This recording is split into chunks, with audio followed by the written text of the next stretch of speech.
First, Crossbow, welcome. Thank you so much for passing by. Great to see you. And so as you can see, it's only like my upper body or like shoulders up that's visible. Like this is like the best I can do, given this angle. Really, even my arms don't even like show up. Can't even do a double bicep. So it's a huge letdown. But all that to say, thank you so much for passing by. And like the workout streams, I plan to have them back.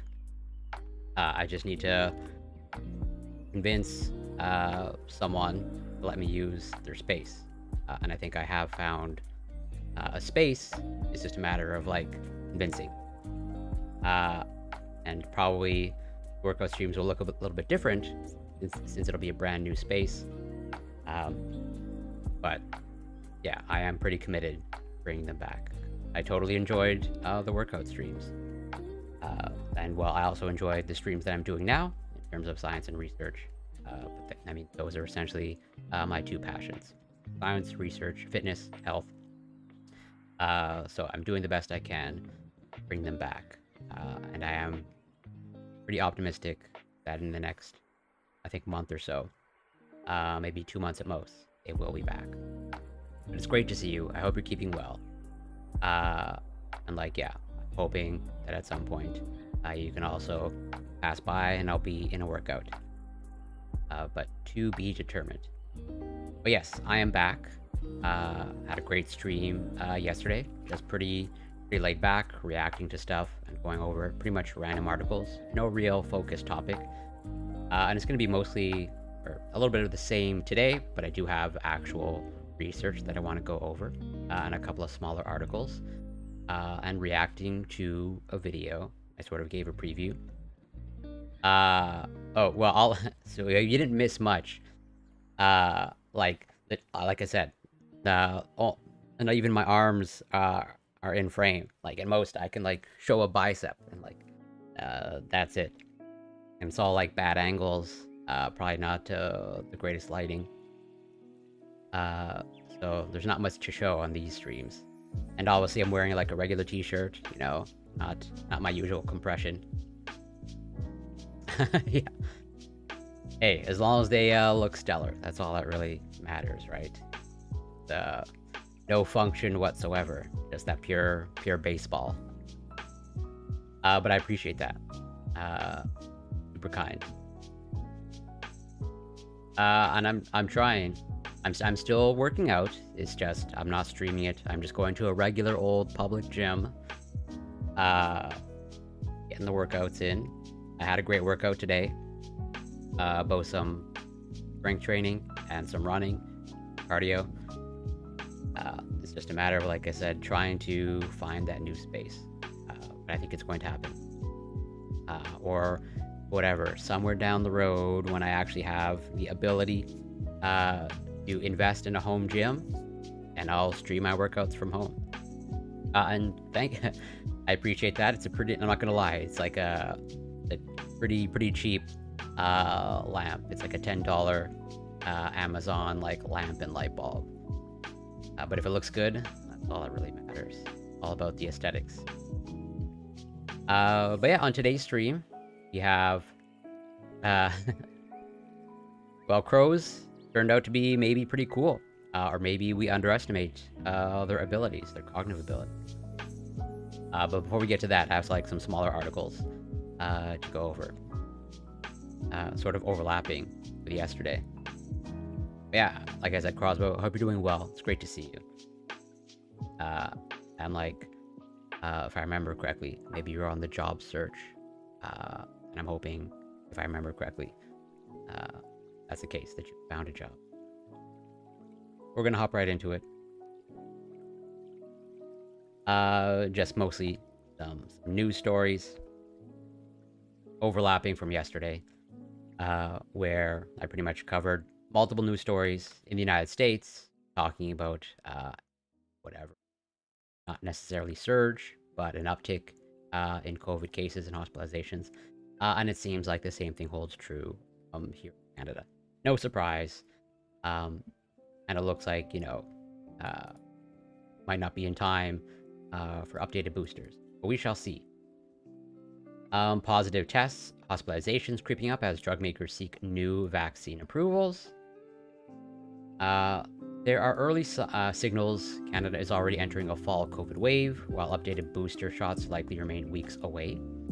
Earlier this week, the Public Health Agency of Canada said fluctuations in virus activity across the country could be an early sign of increased infections.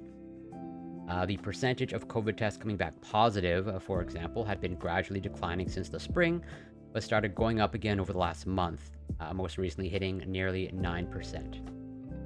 Hospitalizations increased in August as well, jumping roughly 11% in a week, as the number of hospital beds occupied by COVID patients hit more than 1,700 by August 15th. Across Canada, wastewater signals are also rising. By late July, at least 7 of the 39 sites tracked by federal officials had reported an increase, and that number has nearly doubled since then to at least 13. Western University microbiologist Eric Arts said Ontario's wastewater in particular is showing an increase in virus samples, but with reduced reporting and limited testing across much of the country. The full picture is hazy. What is clear, Arts added, is that caseloads in the US are already going up dramatically, meaning Canada's wave may not be far behind. Yeah, that has essentially, just been the trend throughout the beginning of the pandemic. Of what happens in the US, more or less just happens eventually in Canada, just delayed. Everyone's hearing, myself included, anecdotal evidence of new infections of people that we know. And yeah, this is the wastewater just in Ontario. And I'm curious how uniform the testing is across provinces. So waning immunity, new subvariant might play a role. How big Canada's fall surge becomes will largely hinge on the country's level of population immunity, experts say, as well as the timing of fall booster shots that aren't yet approved in either Canada or the US. We're having up and down wobbling of our COVID numbers as we balance out transmission with immunity. Researcher and epidemiologist Carolyn Collin, Canada 150 Research Chair in Mathematics for Evolution, Infection and Public Health at Simon Fraser University. As CBC News recently reported, research shows a majority of the population has developed some level of immunity against SARS-CoV-2, thanks to high rates of vaccination, and 3/4 of Canadians likely having detectable antibodies linked to prior infections. Hybrid immunity, developed through a combination of both prior vaccination and infection, is thought to be a particularly robust form of protection. And I think, if I remember correctly, according to the research, last I checked, which might be outdated, but I believe both prior vaccination and infection is essentially like the highest form of protection that you can get. Bob Marley, welcome. Great to see you again. And yeah, I'm trying to keep up my end of the bargain, or at least what I put out there in the ether. I try to stay true to my word as best I can, especially when it involves other people and I set expectations. I said I'm aiming for 3-4 streams per week, and I put out a schedule. Doing my best to stick to it. I make no promises that this will be the pace for the end of time, but I think for the next little while, this is what I'm aiming for. And hopefully, and is that just an observation, a complaint, a compliment, none of the above? If it's just an observation, I'll take it.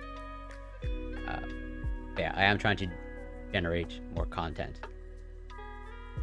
But while many individuals' immune systems are now better trained to recognize this threat, reducing rates of serious illness and death over the course of the pandemic, the level of protection needed to avoid another infection in the first place can fade over time.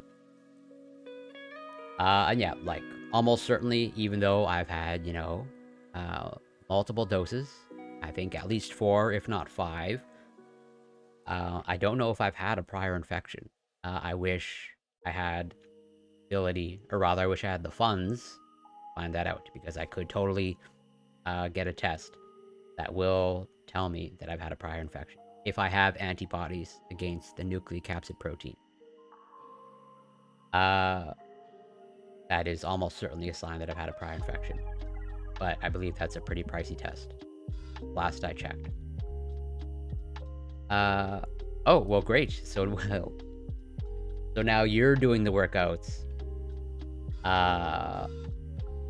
Well, you're pretty much like the workout stream. And so hopefully it's a nice compliment. And I'm curious if you want to share, like, how is the home, like, I'm assuming it seems like the home setup is working out quite nicely. And that I assume you're satisfied with the squat rack and the ability to work out more or less whenever you want. I'm also curious on the squat progress. And like, I'm actually kind of like excited for you. Like, if you start squatting, and maybe you'll learn to like it. If you maybe focus on mobility, flexibility, you might grow not only just in your lower body strength, but you also might grow to love and enjoy the squat. Because I think that's more or less, the place where I got to.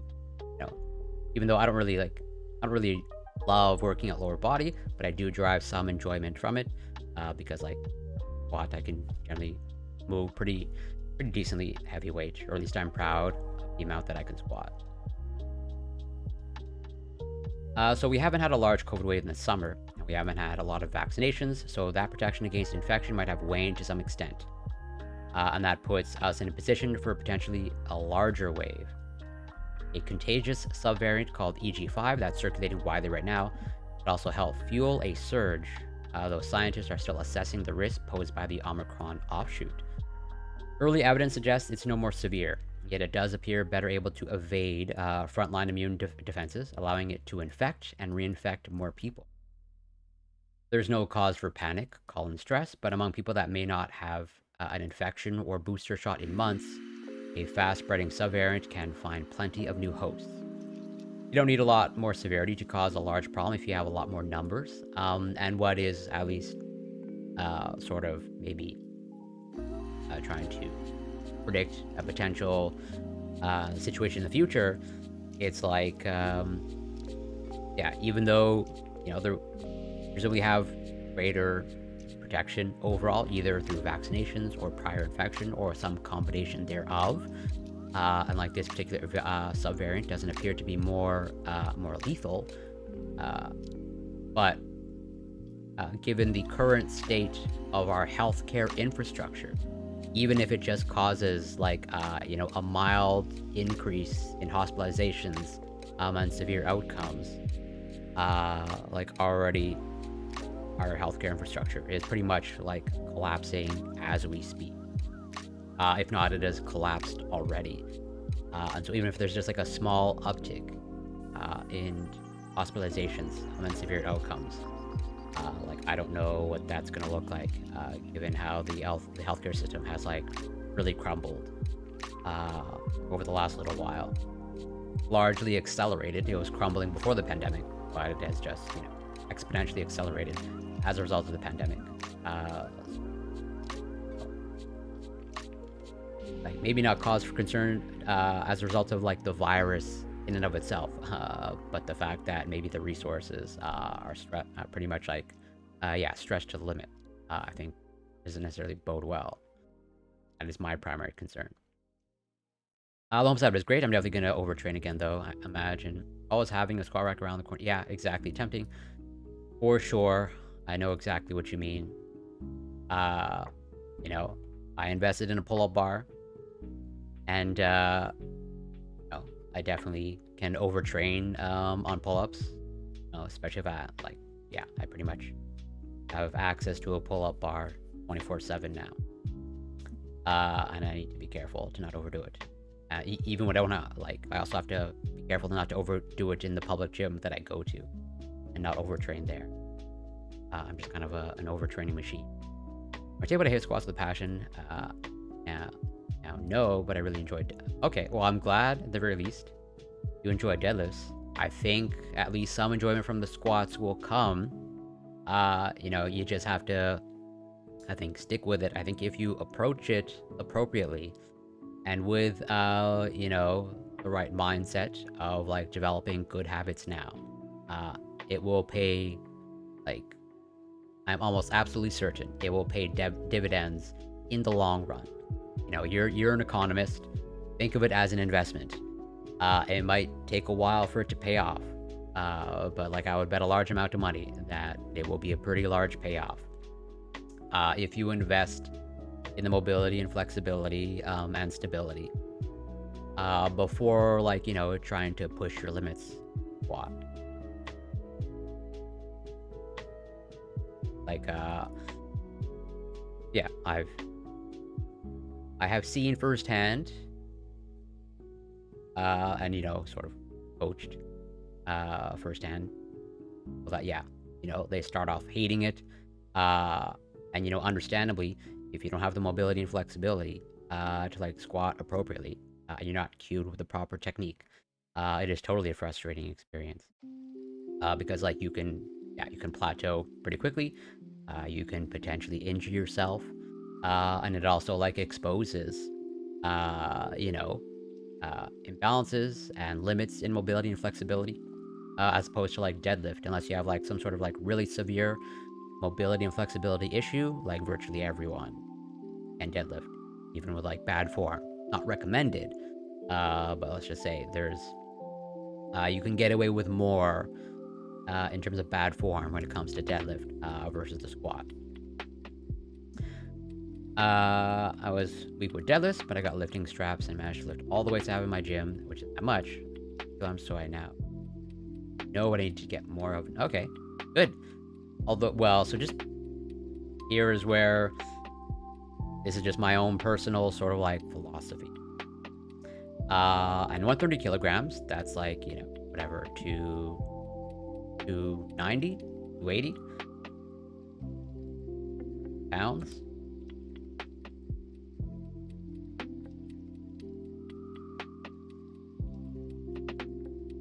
$286. So that is, yeah, sizable.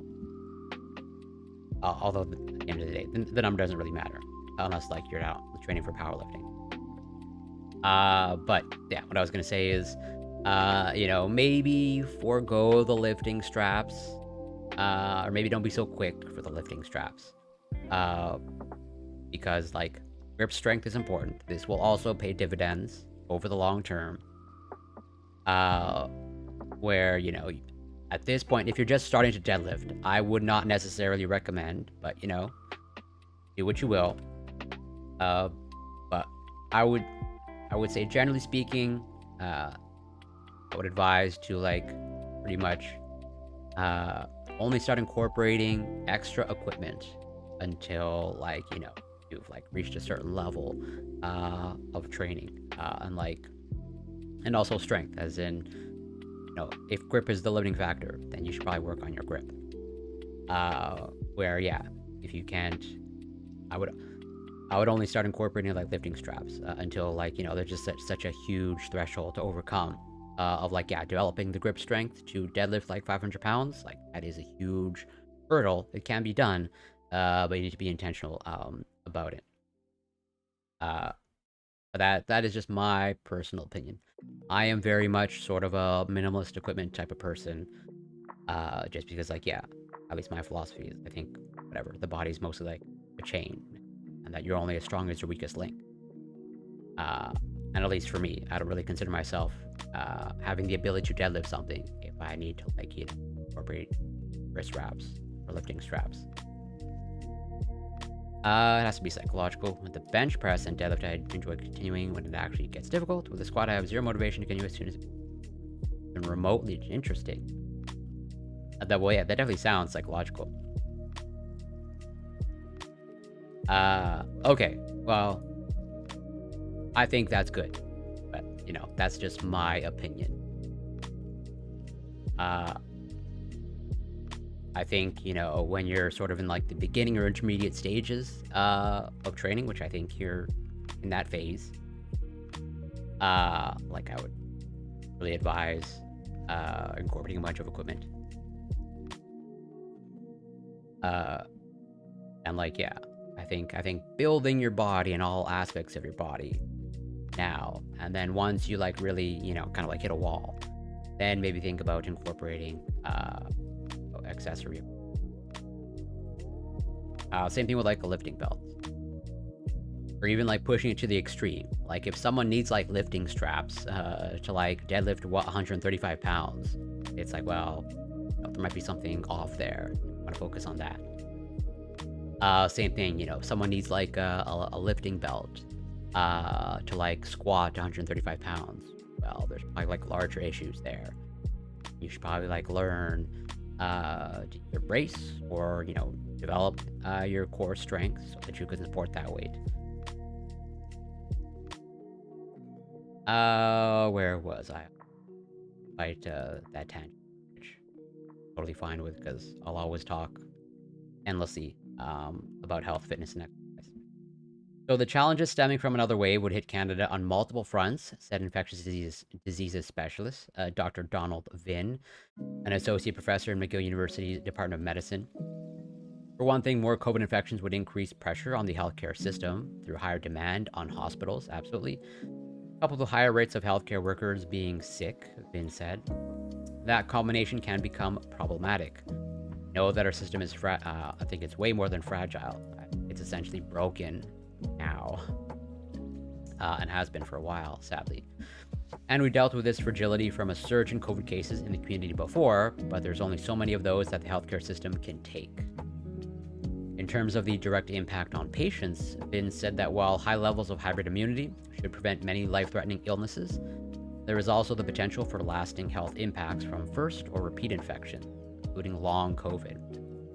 Booster shots could shore up Canadians' immunity this fall, particularly as drug makers have adapted their vaccines to better match currently circulating strains, but Vin cautioned these cycles are not in sync. The US, which typically approves new vaccines faster than Canada, hasn't yet signed off on new formulations. Most watchers aren't expecting those approvals until the end of August, with distribution sometime after that. The timing is not great, because if we anticipate that the US will have their rollout somewhere around the end of September or maybe early October, realistically in Canada we're probably looking at maybe mid to late October, or God forbid even a little bit later. Experts recommend boosters, basic precautions.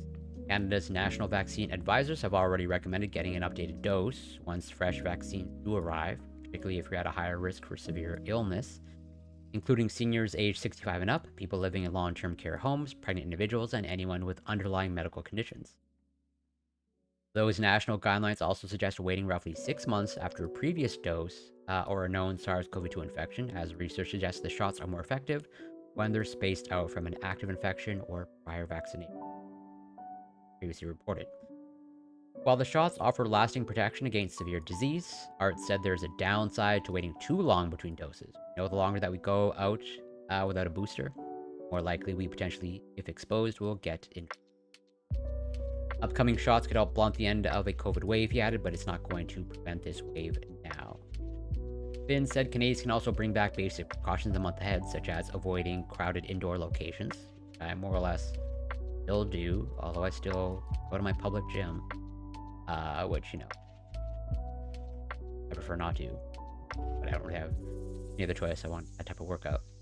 Wearing a mask and staying away from others when sick, while businesses can consider boosting indoor ventilation as much as possible.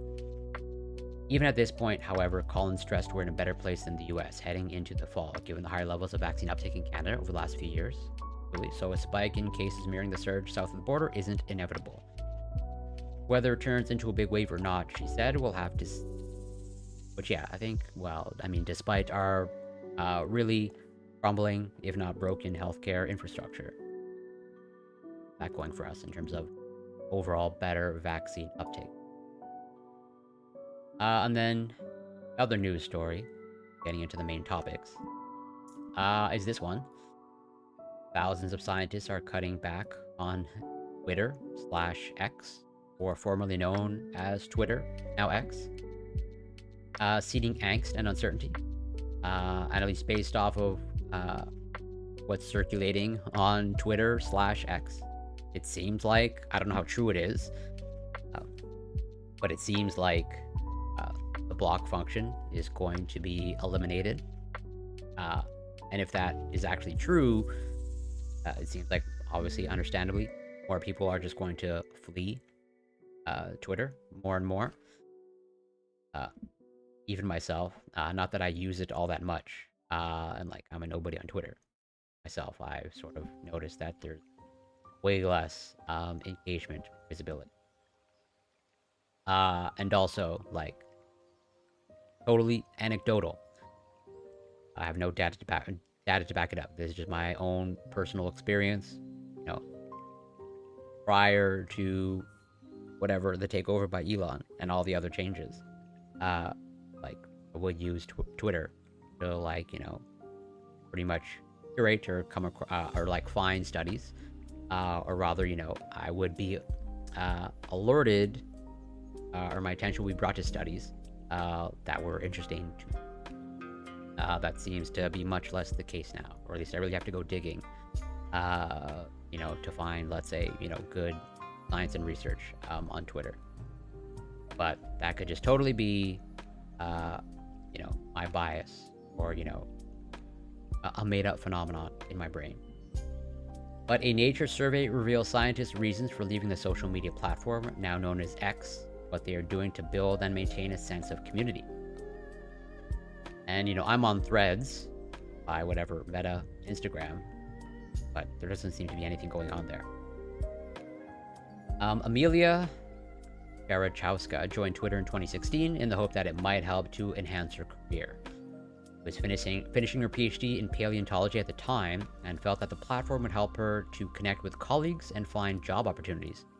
But that was, she says, before the platform became a sea of bad trolls. And again, this is just anecdotally, own personal experience, real data to back this up. But to my observation, I have definitely noticed just more bot follows or random people following me that don't seem to be actual people. At least from what I can tell.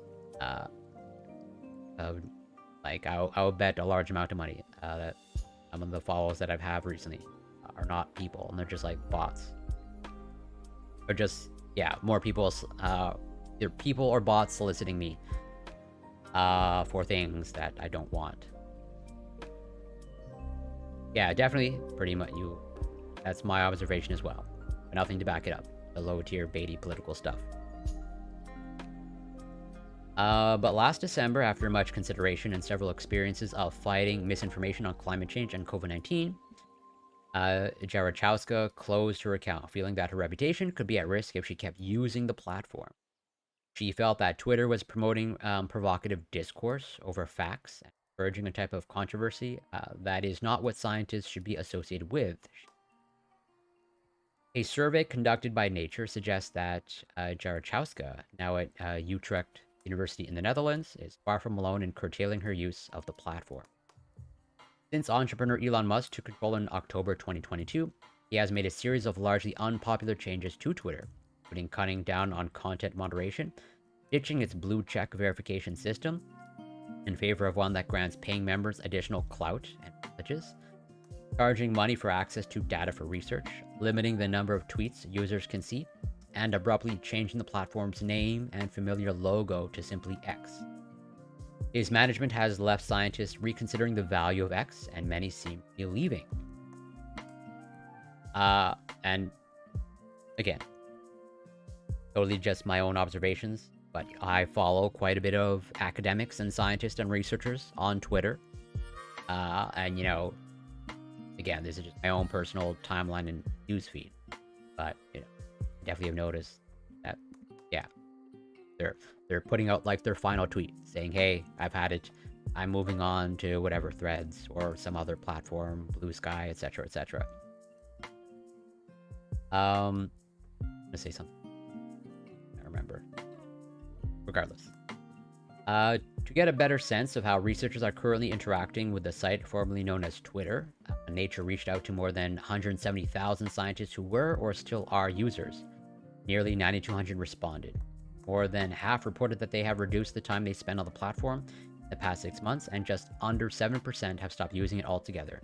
Roughly 46% have joined other social media platforms such as Mastodon, Blue Sky, Threads, TikTok. Oh yeah, this is what I wanted to say. Sort of as an aside, a little bit, but related to Twitter, of like, well, at least, part of Elon's sales pitch, or like uh, what they were concerned about on Twitter prior to taking it over was like, oh, the censorship of free speech. And that they seem to be like advocating or pushing for free speech. And I got the sense, maybe incorrectly, that they were like a free speech absolutist, or I think part of their pitch was like they want to bring free speech back to Twitter. And I don't think that has actually happened, personally. And as an indicator of that, Scott from Fabian Liberty was banned on Twitter for some spicy takes. And I definitely know, or rather, I'm highly confident that Scott is essentially like pretty much as close to a free speech absolutist that you can get, if not an actual free speech absolutist. And like, yeah. So, I know the tweet that got Scott banned, which I would say definitely edgy, but yeah, I think a clear indication that free speech is, or there are limits to what will be tolerated on Twitter, and it's not just. It's clearly not just this free speech absolutist space. There is some moderation going on. And arguably, I think it's, there's just as, I have no numbers to back it up, but I think there's just as much censorship. Or, just as much content removed and people being banned. The things that happen on Twitter under Musk are really worse. Yeah. I do not disagree there, but I'm totally biased against Elon Musk, for sure. But with this migration has come widespread uncertainty. Many academics worry that the changing social media landscape is undoing some of the advances that Twitter helped to facilitate in diversity, equity, and inclusion for academia. For example, Cristina Dorador, a microbial ecologist at the University of Antofagasta in Chile, I'm sure I butchered that region, says that Twitter helped her promote her research to her country and the world. Without a social media platform that is as universal as Twitter, she worries that she and others won't have a lot of options to make their work more visible, and many researchers don't have the resources to keep up with the changes that X is making. Don't see a Latin American researcher paying to verify their account, so people read what their publishing says. For now, it's hard to predict what will become of X, but the changes are creating angst in the scientific community and challenging scientists and the academic establishment to redefine how they share science and build community. If everybody disappears from Twitter, if it goes belly up or just becomes completely useless, I think that's going to limit the reach of some of my work, says Stuart Pearson, a coastal engineer at Delft University of Technology in the Netherlands. Although he has started to see people from his network leave or become less active, not ready to let go himself.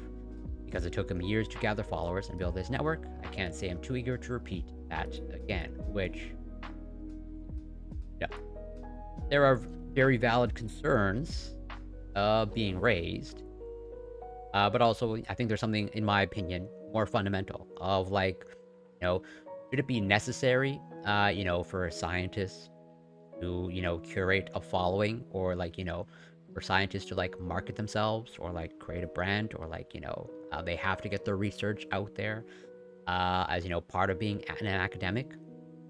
I think that is, in my opinion, sort of a sign of like a kind of like a fundamental problem of like, yeah, given the research climate overall these days, like I understand why academics and scientists do it, of like trying to create a following and trying to pretty much like market their research and their publications, etc., etc.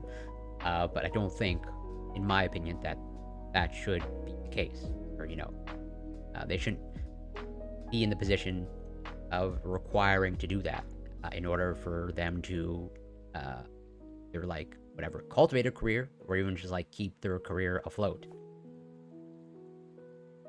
I think there are other ways to do that, or rather, I think other infrastructure could be provided by academia in order to do that. Like this phenomenon of like curating a following, like that clearly didn't exist 20 years ago, pre-social media, pre essentially internet, like way back in the day, pretty much in the early days of internet or pre-internet. When you're an academic, like your community is like who you go to conferences with, your colleagues, and like you're pretty much only able to see the research that you go check out in like a paper journal, and so it's like, yeah, I think it's kind of like a testament to like the poor research climate overall. Twitter moderation also. Oh, bro, I don't know if you saw anything about the iShow speech on, but there are clips on Twitter that were trending and have been on there for 2. So if I remember correctly, isn't iShow Speed a fellow Twitch streamer? And that, like, yeah, they did some, I think, really controversial things or edgy things. Might be thinking of something different. And I say that like whatever. Like I'm in the same category as iShow Speed if I'm thinking of the same person. But from what I understand, they're like a massive Twitch streamer. And that, like, yeah, I think there were some clips that whatever went viral of them, pretty much really questionable behavior. At least that's what I have in my brain. I read iShows. So why are they leaving? Nature obtained the email address of thousands of scientists who were identified through a social media research project as having tweeted about papers on which they were a corresponding author.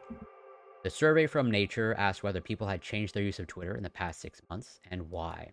Reasons respondents gave varied, but many of those who had markedly reduced or stopped their activity on X mentioned Musk's management of the platform. Many said that they had noticed an uptick in the amount of fake accounts, trolls, and hate speech on the platform. Again, from my observations, I have noticed that as well, but I have no data to show for it. Ziga Malik, an environmental scientist at the Free University of Amsterdam, mentioned in the survey that he had started seeing a lot of strange political far-right accounts espousing science denialism and racism in his feed.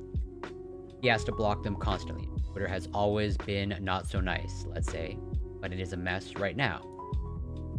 Researchers have found that contrary to such public claims from Musk, hate speech increased after he took over. Musk has threatened to sue at least one group studying trends. Yeah, I remember reading this story of like, yeah, I think he's suing a particular company that, they showed some data that, speaks to this phenomenon of like an increase in hate speech. And I think like the accusation or the lawsuit is like, he thinks they were essentially data mining or like, basically they got access to this data through whatever unlawful or illegal means. Whether that actually is true or not, I have no idea. That's the article that I read. YouTube streamer who the other day accidentally exposed is, ooh, yikes. Still up on Twitter. Okay. I'm curious how you accidentally exposed your genitals on stream. I guess anything's possible. Although, I guess maybe create content long enough. Maybe someday might happen to me just by accident. A lot of experts and specialists are leaving the platform, says Timothy Caulfield, a law scholar and science communicator at the University of Alberta in Edmonton, Canada. If that happens, are we just making room for a massive echo chamber that can spread misinformation in a way that is very harmful to society? X did not respond to Nature's request for comments. Yeah, I would not expect them to. So where are they going? The most popular alternative social media site that respondents mentioned opening accounts with was the free open source software platform Mastodon. Compared with X, Mastodon allows for better community moderation, says Rodrigo Costas, an information scientist at the Center for Science and Technology Studies at Leiden University, Netherlands, who has been studying scientists' use of Twitter since 2011. In February, he and Jonathan Dudek, a communications researcher also at the Center for Science and Technology Studies, examined the Twitter profile information of 400,000 researchers obtained for a previous research project to see who was broadcasting their movement to other platforms. roughly 3% of the profiles mention a Mastodon account, according to the researchers' preliminary analysis. Although it has been around for some 7 years, Mastodon has a much smaller user base than other social media platforms. In Nature's survey, LinkedIn was the second most popular place for respondents to open new accounts, and Instagram, owned by Meta, was third. Threads, also owned by Meta and pitched as an alternative to X, had started just a few days before the survey was launched.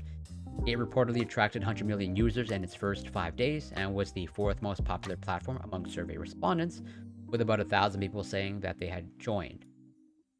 Which, like, yeah, I'm on Threads technically, but doesn't seem to be anything interesting so far on there. But maybe I should start posting more there. Yeah, I was gonna say, oh yeah, LinkedIn. I think LinkedIn is pretty awful. But I also kind of like my own personal bias against I don't really like LinkedIn at all. So signs of dissatisfaction. Yeah, I think also LinkedIn is not only pretty pretentious, but obviously I think the people on there are pretty pretentious. More than half of researchers responding to a Nature survey in July said that they were reducing or entirely stopping their use of Twitter. And he also said that they have opened accounts on other social media platforms in the past year. So has your Twitter use changed in the past 6 months? Looks like about a little over a third, so it's been about the same. And then, yeah, pretty much you have about 50% saying it's significantly decreased or decreased slightly.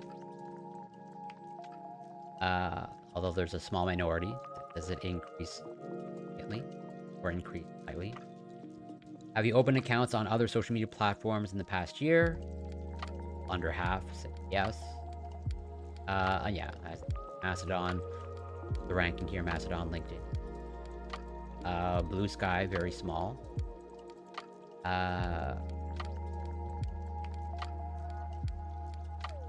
Some of these, I don't know, Tencent, QQ.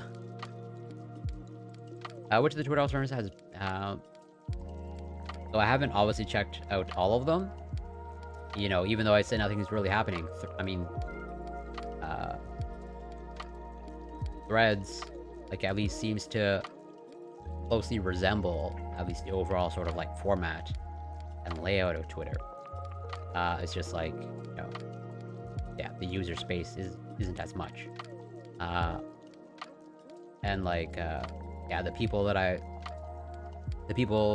follow on Threads is just pretty much imported from Instagram, and understandably, you know, there are less academic researchers on Instagram, way less. As in, I think technically now on Threads, I don't think there's any academic or researcher that I follow or follows me. The proliferation of platforms has created a fragmented landscape, but you know, I'm open. If there's greater engagement on Threads, I will probably start using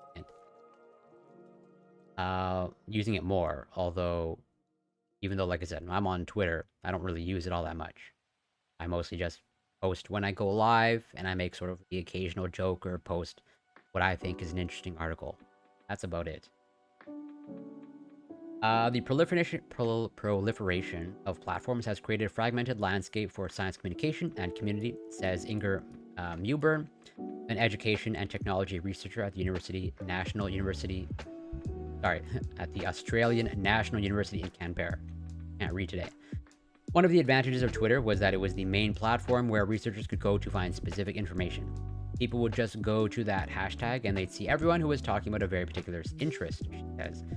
Now, researchers need to hop from application to application following specific communities and individuals. It's hard to know where people are hanging out.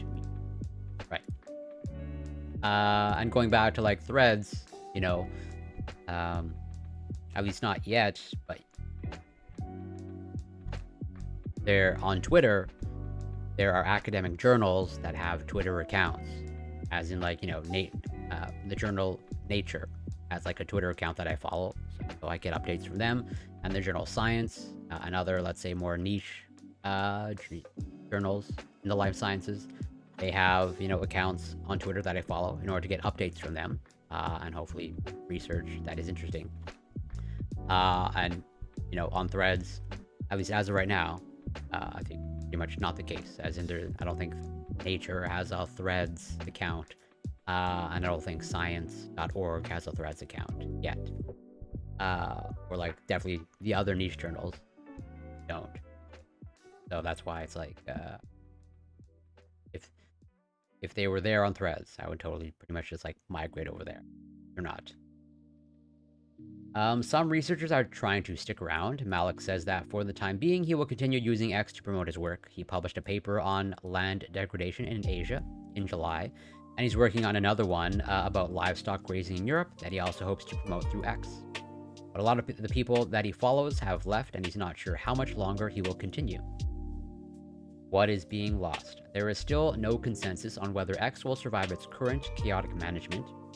In July, Musk announced the company is running on a negative cash flow because it has lost 50% of its advertisement revenue, and a lawsuit against the company is claiming it owes $500 million in severance benefits to former employees.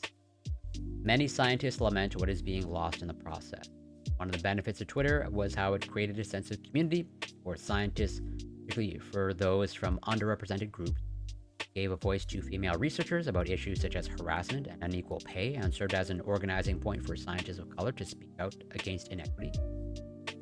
Scientists could discuss suspicions of research fraud, often anonymously, and because many journalists use the platform, people who might otherwise have been ignored sometimes got results. Dorador says that Twitter helped to raise awareness and accountability for concepts such as scientific colonialism and gender and sexual diversity, which, yeah, these are all great things, for sure. But I think maybe it's kind of a symptom of, lack of interest. Like, there's no research, there's no reason why, academia or, scientific researchers couldn't, start their own platform or whatnot. The dynamics of networks on Twitter were also of great interest to researchers. Unlike many other social networks, Twitter had, until recently, an open application programming interface that allowed scientists to explore how people interacted with the platform and with one another, leading to studies on how users were discussing climate change, how people with autism were using it to be heard, and the patterns of account suspensions relating to Russia's invasion of Ukraine, among other things. Which, yeah, then I totally have covered some of these studies. Sort of looking at some trends on Twitter, especially how it pertains to, disinformation, and AI creating disinformation, and, the detection of misinformation on Twitter. Super interesting studies. I do have another study topic that I'm gonna go over right after. Published fairly recently by JAMA about communication of COVID-19 misinformation on social media by physicians in the US. And it seems like in this study, they identify, doesn't seem like they name them, but they narrow down like, hey, here's like a few dozen physicians that were spreading misinformation on social media. I think, yeah, they highlight Twitter, Facebook, Instagram, Parler, YouTube. So get that right afterwards. But in February, the platform announced that it would close the free access to its API, although the change didn't come into effect until the end of June. Since then, research on misinformation, disaster responses, and social dynamics on the internet has been halted or hampered. Costas and Dudek, for example, don't have free access to new data to further the research on how users engage with science and create communities. They now have to rely on information from previous analyses. There's still so many things that I would like to do, Dudek said. He and Costas also worried that these changes will halt their collaborations with other scientists in the field. The way academics could access Twitter also created a nice framework for sharing data, Costas says. Now, someone who pays to access X data will not be able to share it with others to do complementary research or replicate findings unless the other team also pays.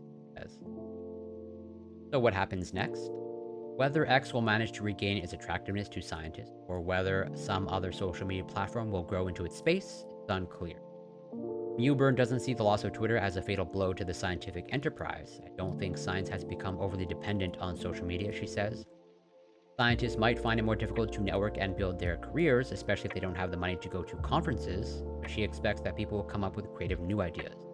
And well, at least in my experience, or my anecdotal experience, even though like what they're highlighting here, it's like, yeah, there's loss of community, and many scientists and researchers rely on it to create a following, or to get their research out there into the public, or get their research known, or network with other research or journalists.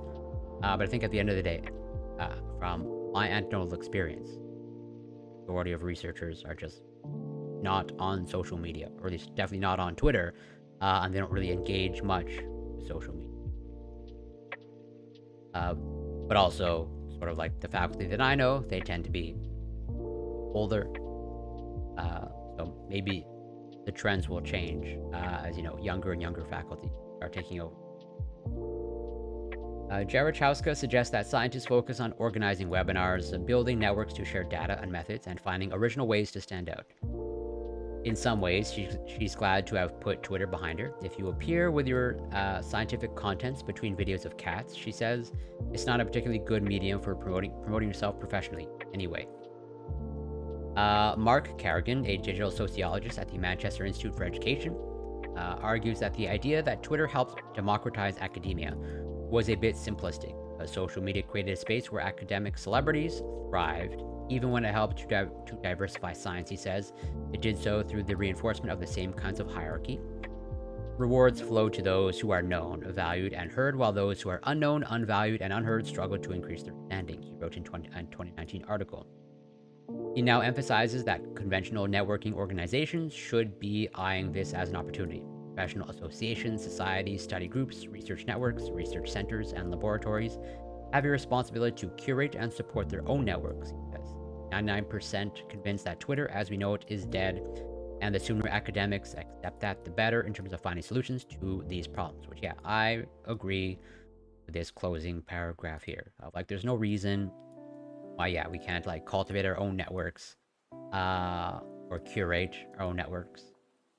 Academic institutions, especially, wealthy academic institutions, of which there are many, they have resources to develop these things. And I don't think it requires that much research, but I could be wrong. Pretty much all my professors... Oh, really? Well, yeah, I have no doubt that it varies by discipline.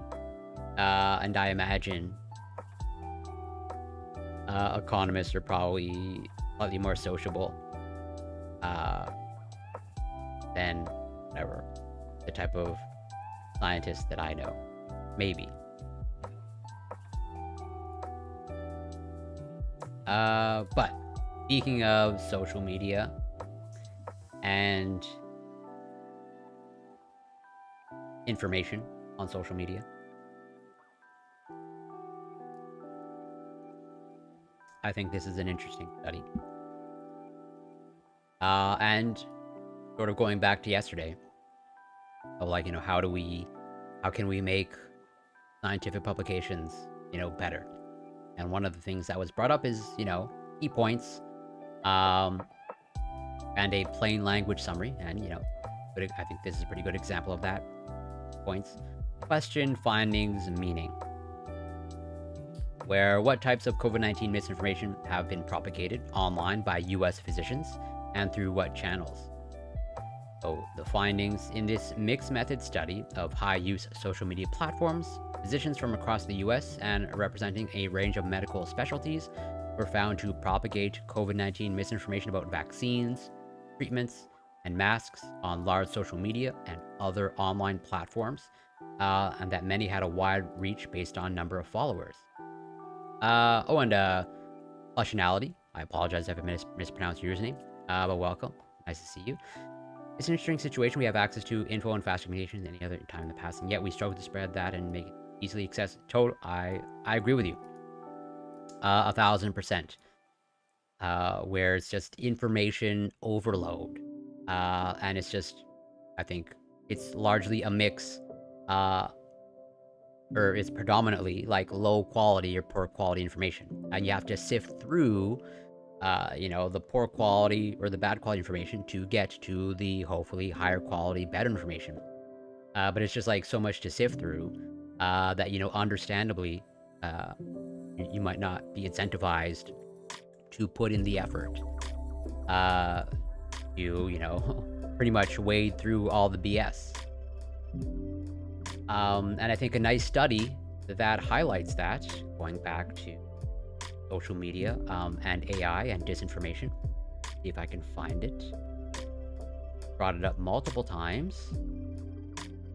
So yeah, AI disinforms us better. I covered this paper in depthly previously, but I think one of the key findings is they talk about pretty much like they literally quantify like the amount of time it takes for someone to evaluate information coming from a tweet. And it literally takes like more time to, pretty much determine the truth than, a falsehood, or pretty much the misinformation. Whereas I highlighted here, participants required on average 29.14 seconds to determine whether an organic true tweet was accurate or contained disinformation. This was significantly more when compared with organic false tweets, which required 23.28 seconds for evaluation. Like, yeah, literally, it takes less time, or rather, like, I think it's better to frame it as you literally need to spend more time to determine if a piece of information on Twitter or contained in a tweet is true. With synthetic true tweets requiring 21.02 seconds and synthetic false tweets requiring 19.8 seconds. So if you're not willing to put in that effort, then you might be susceptible to misinformation and being misinformed. Because again, you literally have to invest more time. There is literally, a barrier, a time barrier to the information. Where true tweets required a longer time for evaluation when compared with false tweets. 25.07 seconds on average versus about 22 seconds. And yeah, the time required for evaluation was not dependent on the length of the tweet. So it really comes down to like the information of like you gotta put in the effort. And if you're not willing to, you might fall prey to misinformation. And that's why it's so difficult. And that's why I think many people, I'm sure it either has happened to me in the past or on a long enough timeline, it's going to happen to me. I will fall prey to poor quality misinformation. And hopefully I can be held accountable. But like, yeah, the main message is that like it literally requires like more time and effort. I think it's because my economics department is pretty new. I don't think I've, then yeah, if that's your department, that's like pretty much like the reverse of my department. I think there's maybe like 2 or 3 faculty members out of like 40 that are under 55. I could even probably put it even higher. I don't think there's very few faculty members that are like under 60 or 65. Where was I? Yes. But yeah, in this mixed method study of high-use social media platforms, physicians from across the US and representing a range of medical specialties were found to propagate COVID-19 misinformation about vaccines, treatments, masks, on large social media and other online platforms, and that many had a wide reach based on number of followers. So, meaning this study's findings suggest a need for rigorous evaluation of harm that may be caused by physicians, hold a uniquely trusted position in society, propagating misinformation. Ethical and legal guidelines for propagation of misinformation are needed. Right, and that's maybe something, the medical establishment might have to grapple with. Of like, what do you do? Just as well, science is grappling, like, what do you do when a researcher is like shown over and over to engage in scientific misconduct? How many How many times is someone able to get away with scientific misconduct before, you know, like maybe they should not have their ability to do science is stripped from them? I don't have the answer to that question. But I think there's a similar question here of, like, you know, if it's shown that a physician is continuously spreading misinformation, like, is there a limit? You know, should their license be revoked? I don't know.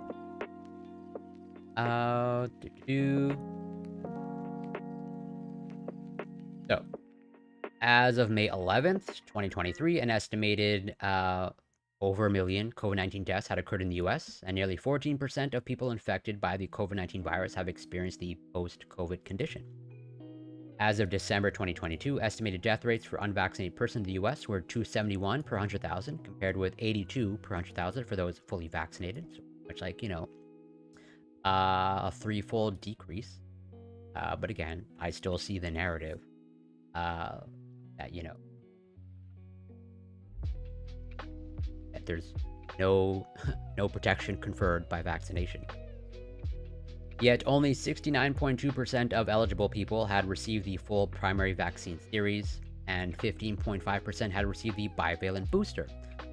Vaccination rates have varied by region throughout the pandemic despite widespread availability, with southeastern states having lower full primary series rates compared with northeastern states. Other preventive behaviors such as mask wearing and social distancing have varied similarly by geographic region. Who is this by? Author affiliations. And let's see. University of Massachusetts. University of Massachusetts. I think it's largely out of the University of Massachusetts. And I don't know if this is an actual conflict of interest, but Dr. Wallace reported contributing to this work while she was a student at University of Massachusetts Amherst before an outsider of her official capacity as government employee. Well, the disclosure. So, okay. I guess there's technically a government employee associated with it, or that worked on the. Individual health behaviors related to COVID-19 have been attributed to complex social phenomena, including inconsistent recommendations by government entities early in the pandemic, mistrust of the scientific community, political polarization, and unclear or incorrect guidance from other sources. COVID-19 misinformation defined as false, inaccurate, or misleading information according to the best evidence available at the time, and disinformation defined as having an intentionally malicious purpose have been ubiquitous on social media, despite major platforms' COVID-19 misinformation policies. And, you know, they're defining COVID-19 misinformation in a specific way here. But even then, you know, it is, like, they're pretty much going by, you know, what the best available evidence, you know, says, but it's the interpretation from the experts of, you know, what the best available evidence says. So at the end of the day, like, it's, and I think strongly argue that, you know, it is subjective. Medical misinformation was propagated long before the COVID-19 pandemic, but the internet increases reach and speed of dissemination, potentially exacerbating misinformation consequences during an unparalleled public health threat that has killed more than 7 million people across the globe. COVID-19 misinformation has been spread by many people on social media platforms, but misinformation spread by physicians may be particularly pernicious. Physicians are often considered credible sources of medical and public health information, increasing the potential negative impact of physician-initiated misinformation. The US FDA and others have called for action to limit the potential harm of physician-propagated COVID-19 misinformation. Despite the rising concerns voiced in news articles and opinion pieces, physician-propagated COVID-19 misinformation and its associated outcomes remain understudied. This study aimed to address this gap in knowledge by examining COVID-19 misinformation communicated on social media platforms and other online sources by US physicians after vaccines were made available, understanding the extent of this phenomenon and its potential impact and associated professional, ethical, and legal ramifications may help to better understand the role that physician-propagated COVID-19 misinformation may have played in preventable COVID-19 deaths and mistrust in institutions. Yeah, I think this is, in my opinion, pretty important. But this is like, you know, science or the medical establishment trying to like police itself. Like, hey, they're pretty much identifying, you know, sort of like guilty parties, physicians of spreading misinformation. You know, it seems like they come up with a very specific number. But yeah, they conducted structured searches on social media platforms and general web searches in late spring of 2022, a little over a year ago, to identify media containing COVID-19 misinformation attributed to US-based physicians, defined as using doctor of medicine or doctor of osteopathic medicine after their name and being licensed to practice medicine in the US at some time or never licensed but working in the US. The start date was selected in relation to the availability of the COVID-19 vaccines. Search terms included the following: COVID vaccine, doctor, medication, ivermectin, hydroxychloroquine, purchase, COVID-19 misinformation, conspiracy theory, and conspiracy theories were defined as communicating skepticism of all information that does not fit the theory, over-interpreting evidence that fits the theory, and or evidence of internal inconsistency. The platform search were selected based on the volume of news articles, popularity, unsearchability, Instagram, Twitter, pretty much all the major ones, or some less major, like NPR. If the findings on one platform indicated that another platform could have additional new data, it was added to the search list. Repetitive tweets, yes. Okay, due to the large volume and repetitiveness of tweets, Twitter searches focus initially on America's Frontline Doctors Twitter profile because of the volume of COVID-19 misinformation in its tweets. You know, this for society is pretty notorious. Its large following and the potential for physicians propagating misinformation to follow the page. Followers of the America's Frontline Doctors page with an MD or DO in their header were traced on Twitter and other platforms as well. General internet searches using Google search engine were conducted to identify misinformation attributed to physicians in third-party platforms such as local news articles.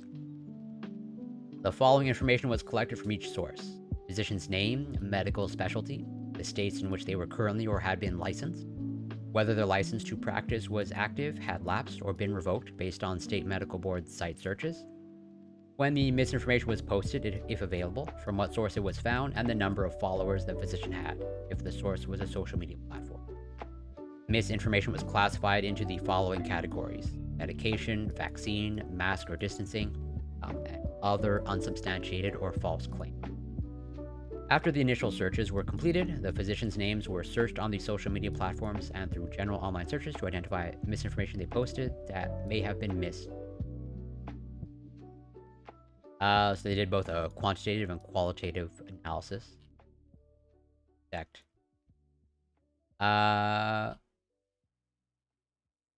Okay, distribution of physicians propagating misinformation by state. So it looks like you have, well, largely from California, Texas. I don't know what that state is. New York? Oh yeah, I think that's New York.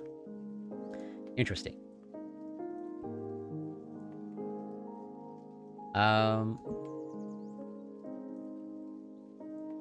So, qualitative analyses, major themes identified included the following: claiming vaccines were unsafe and or ineffective, promoting unapproved medications for prevention or treatment, disputing mask wearing effectiveness, and other misinformation, including unsubstantiated claims, for example, virus origin, government lies, and other conspiracy theories. Dark Soul Fan 99, welcome. I have no idea. I don't make claims, or I try not to make claims that I can't substantiate. So I'm gonna plead ignorance on whether or not I'm smart. I'll leave that up to the audience, or for each individual audience member. The most common theme identified was physicians discouraging the public from receiving COVID-19 vaccine, promoting fear and distrust of the vaccine, and reliance on natural immunity were common sub-themes. And so they break down the physicians by medical specialty. It looks like majority came from primary care, and then other ophthalmology, interesting, psychiatry. Yeah, it looks like it mostly comes from primary care. So, vaccine ineffectiveness. Some of the misinformation propagated by physicians claim that COVID-19 vaccines were ineffective at preventing COVID-19 spread. A common approach included circulating counts of positive case rates by vaccination status, claiming that most positive cases were among vaccinated individuals. This claim is technically true, but misleading, as many more people are vaccinated and the proportion of unvaccinated people who are infected is much higher. Some stated that the significant increase in case rates after the initial vaccine rollout was evidence for ineffectiveness. And vaccine risks. Assertions that COVID-19 vaccines were harmful was not supported by scientific evidence at the time. Unfounded claims included that the vaccines caused infertility, irreparable damage to one's immune system, increased risk of developing a chronic illness for children, and a high risk of cancer, death.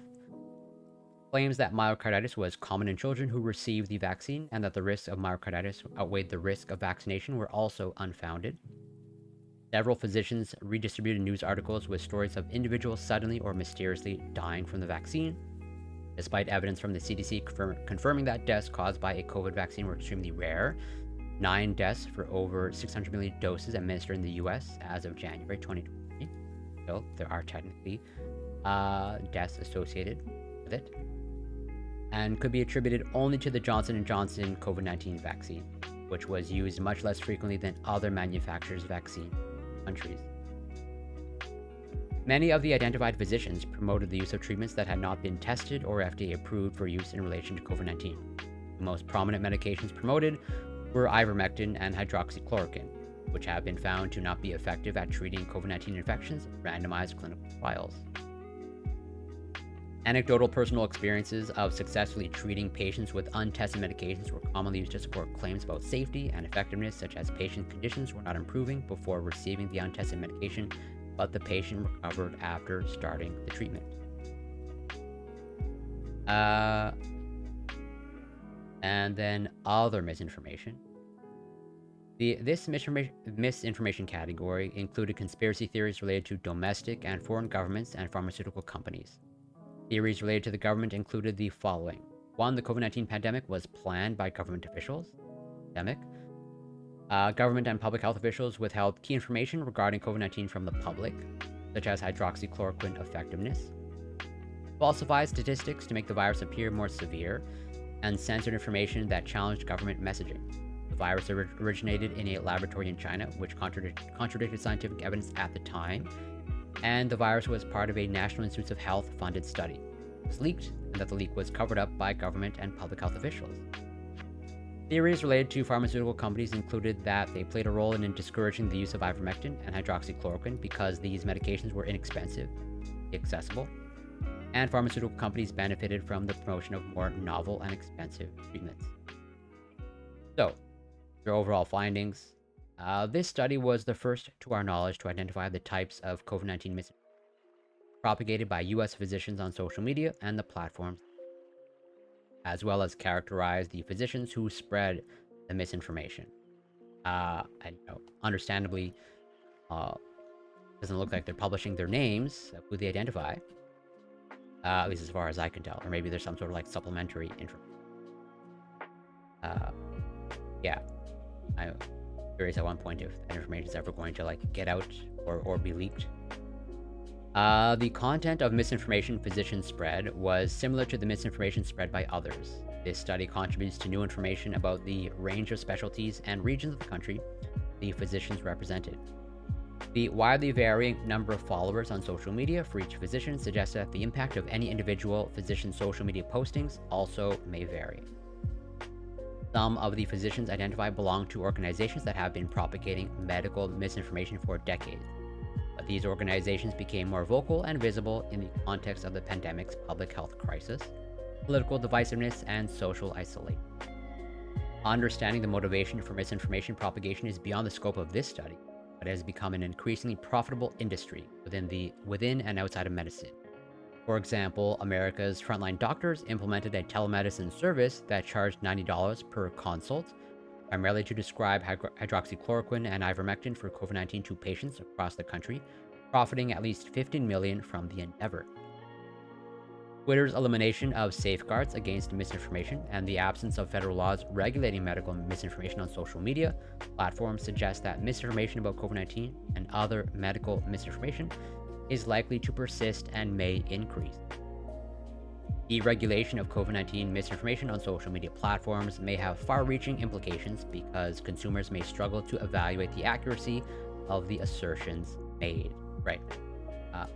This brings you back to what I tried to get across earlier, of like, it literally, at least based off of the research that I went over, it seems to literally take more time to evaluate the truth versus, a false tweet. National physicians organizations, such as the American Medical Association, have called for disciplinary action for physicians propagating COVID-19 misinformation. But stopping physicians from propagating COVID-19 misinformation outside of the patient encounter may be challenging. Although professional speech may be regulated by courts, the FDA has been called on to address medical misinformation, few physicians appear to have faced disciplinary action. Factors such as licensing boards, lack of resources available to dedicate toward monitoring the internet, and state government officials' challenges to medical boards' authority to discipline physicians propagating misinformation may limit action. Scientific evidence depends on a body of accumulated research to inform practice and guidelines, and the evidence depends on the best quality research available at any given time. A recent Cochrane review has been misinterpreted to have definitively shown that wearing masks does not reduce transmission of respiratory viruses, has been used to support assertions that masks definitively do not work. Although the Federal Bureau of Investigation and Department of Energy presented a theory to Congress that the COVID-19 virus was the result of a laboratory leak, scientific evidence and a more recent report from the Office of the Director of National Intelligence demonstrate lack of evidence for a laboratory leak and favor a zoonotic origin of the virus. These recent challenges to prior understandings illuminate the importance of transparency and reproducibility of the process by which conclusions are drawn. Absolutely. And so limitations, which are definitely important to go over. We conducted this study in the spring of 2022 after many major social media platforms had begun to establish policies to combat the propagation of COVID-19 misinformation. It means that the current study may underrepresent the extent of misinformation present before these policies were put in place. On some platforms, for example Twitter, we were unable to analyze all posts by individuals due to the high volume of tweets and degree of repetition. This study focused on online platforms whose content was readily accessible to the public. Different approaches to identifying misinformation and searches of less used platforms might identify other physicians and include other topics. Misinformation disseminated in other ways, such as during clinical care, was not captured. Vaccines had been approved at the start of the period studied, but accessibility may have varied in the early days of the initial rollout. Finally, the state of scientific evidence for COVID-19 guidelines has evolved rapidly over the course of the pandemic. This study represents a cross-section. The current evidence base for preventive and treatment practices, such as duration of vaccine effectiveness, may differ from the evidence base during the study timeframe. Yeah, it is an evolving situation, and they're all going by pretty much like a snapshot. Like, this is the information known at the time, during the time of this study, the timeframe that it's focusing on. Results of this mixed method study of the propagation of COVID-19 misinformation by U.S. physicians on social media suggest that physician-propagated misinformation has reached many people during the pandemic, and that physicians from a range of specialties and geographic regions have contributed to the infodemic. High-quality ethical healthcare depends on inviolable trust between healthcare professionals, their patients, and society. Understanding the degree to which the misinformation about vaccines, medications, masks, and conspiracy theories spread by physicians on social media influences behaviors that put patients at risk for preventable harm, such as illness or death. will help to guide actions to regulate content or discipline physicians who participate in misinformation propagation related to COVID-19 or conditions. Oh, Jesse, hello, welcome, or welcome from YouTube land. Nice to see you. A coordinated response by federal government and state governments and the profession that takes free speech carefully into account is needed. So wrapping up this table here.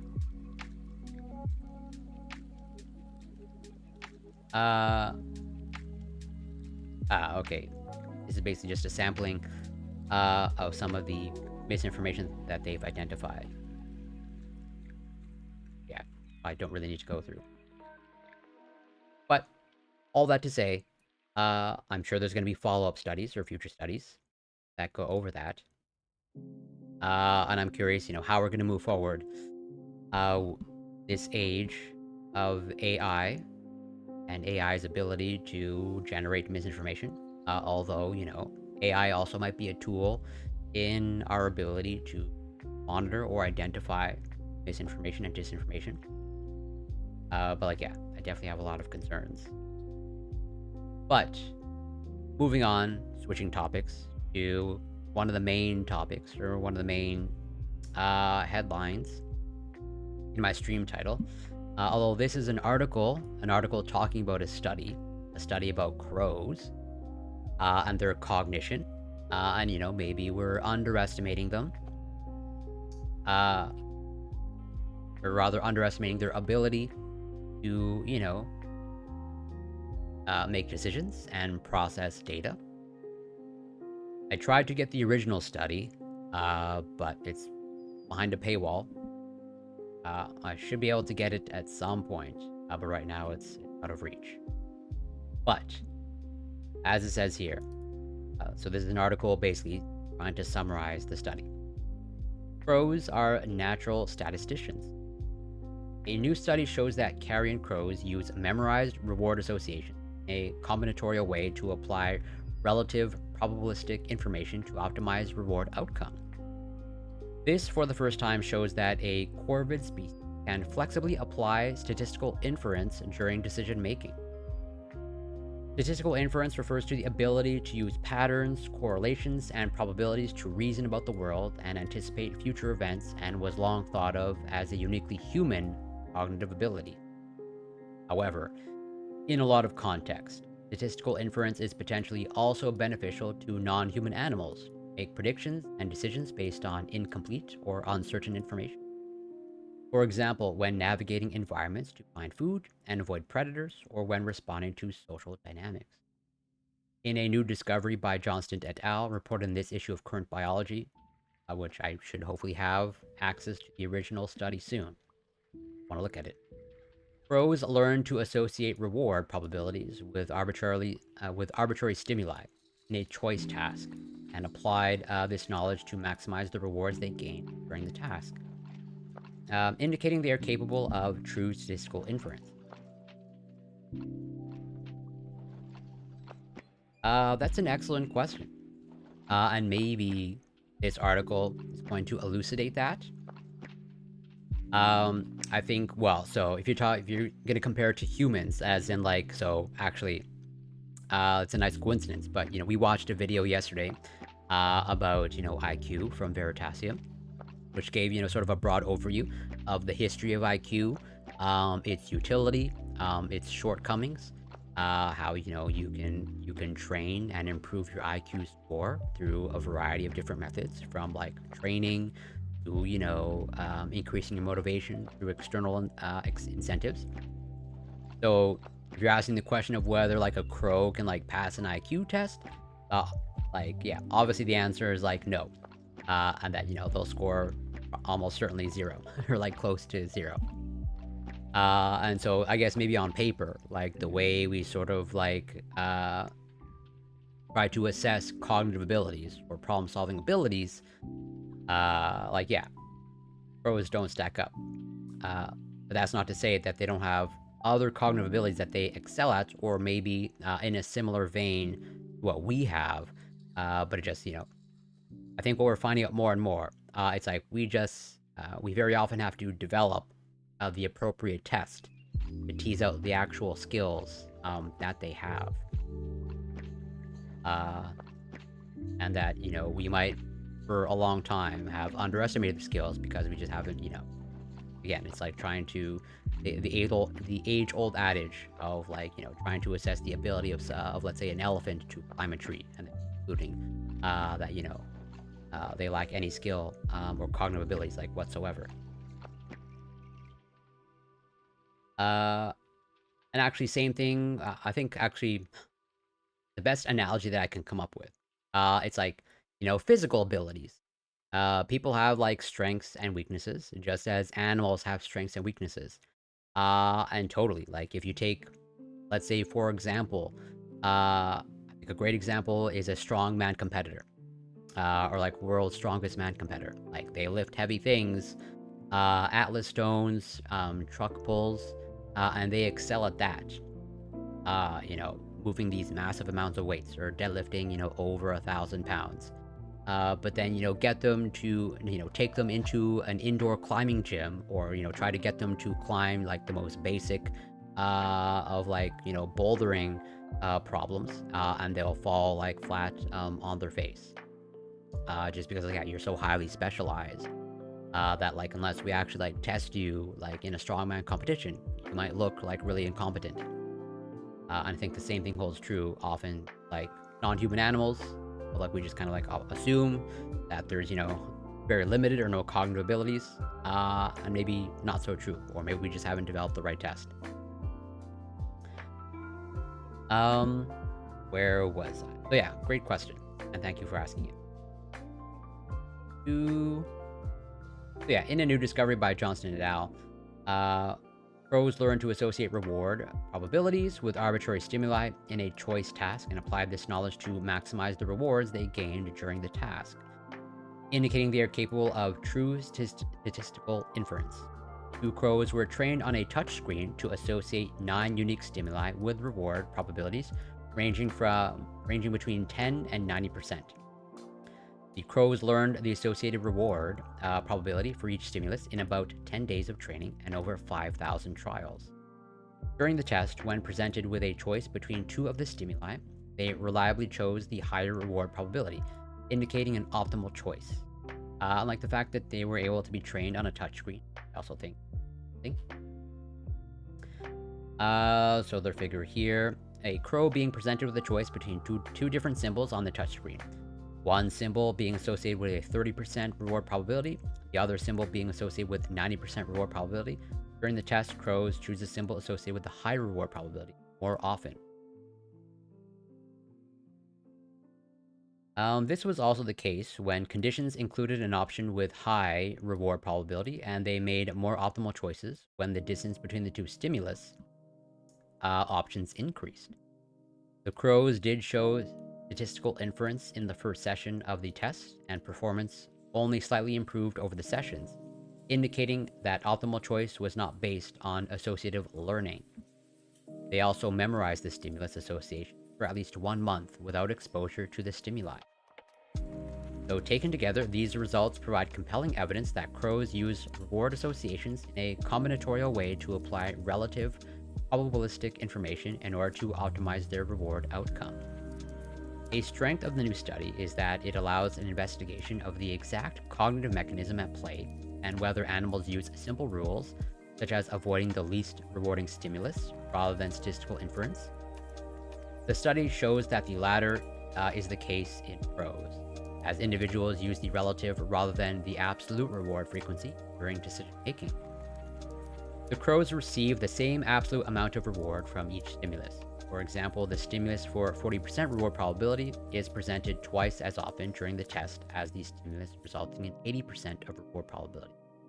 However, crows still make the optimal choice, namely choosing the stimulus for 80% reward probability more often.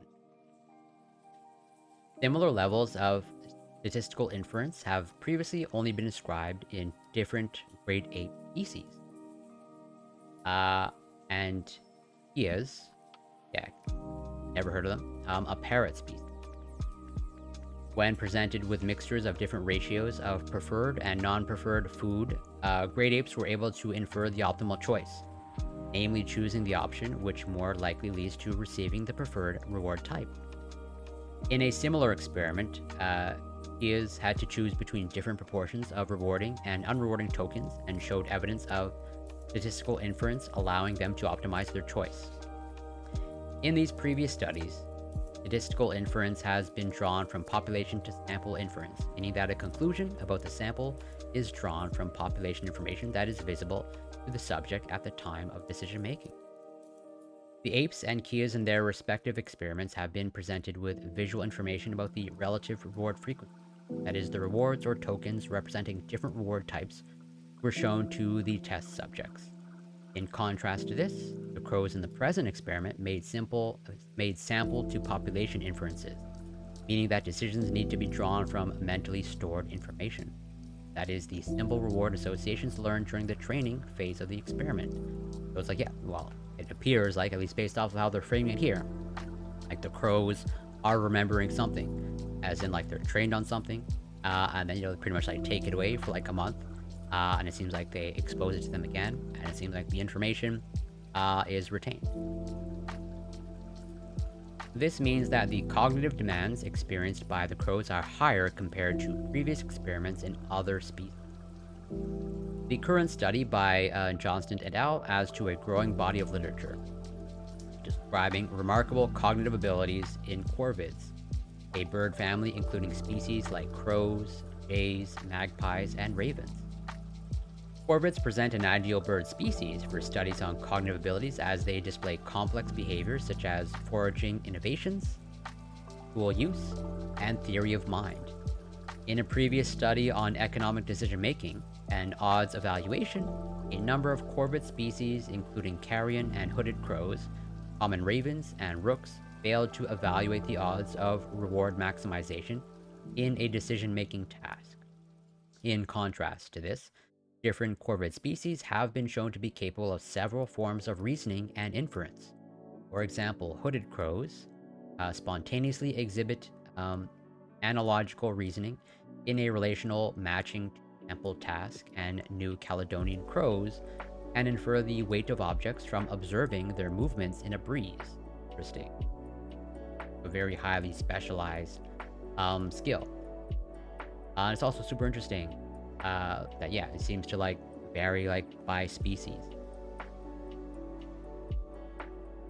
In an inference by exclusion task, common ravens and carrion crows, but not jackdaws, were able to choose the correct, that is, baited option in a two-choice task based on excluding information provided on the wrong option.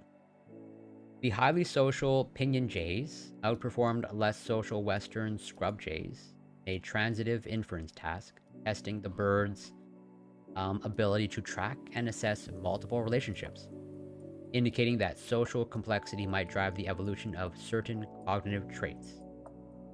The present study sheds some light on underlying cognitive mechanisms, which could also be at play in some of the earlier studies. Generally, a comparative understanding of how particular cognitive processes have evolved in different species is key to further understand evolutionary drivers of cognition. The results of the present study allow direct comparisons of statistical inference abilities in a few species belonging to the groups of primates, parrots, and corvids that have been previously tested.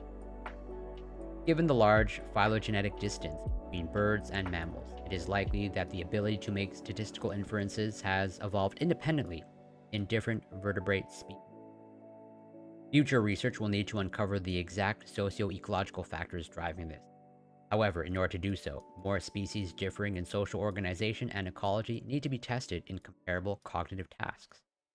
One strength of the new study on statistical inference in crows is the solid experimental design conducted in an operant conditional chamber on a touchscreen. The setup requires habituated animals, which justifies the small sample size of only 2 individuals tested.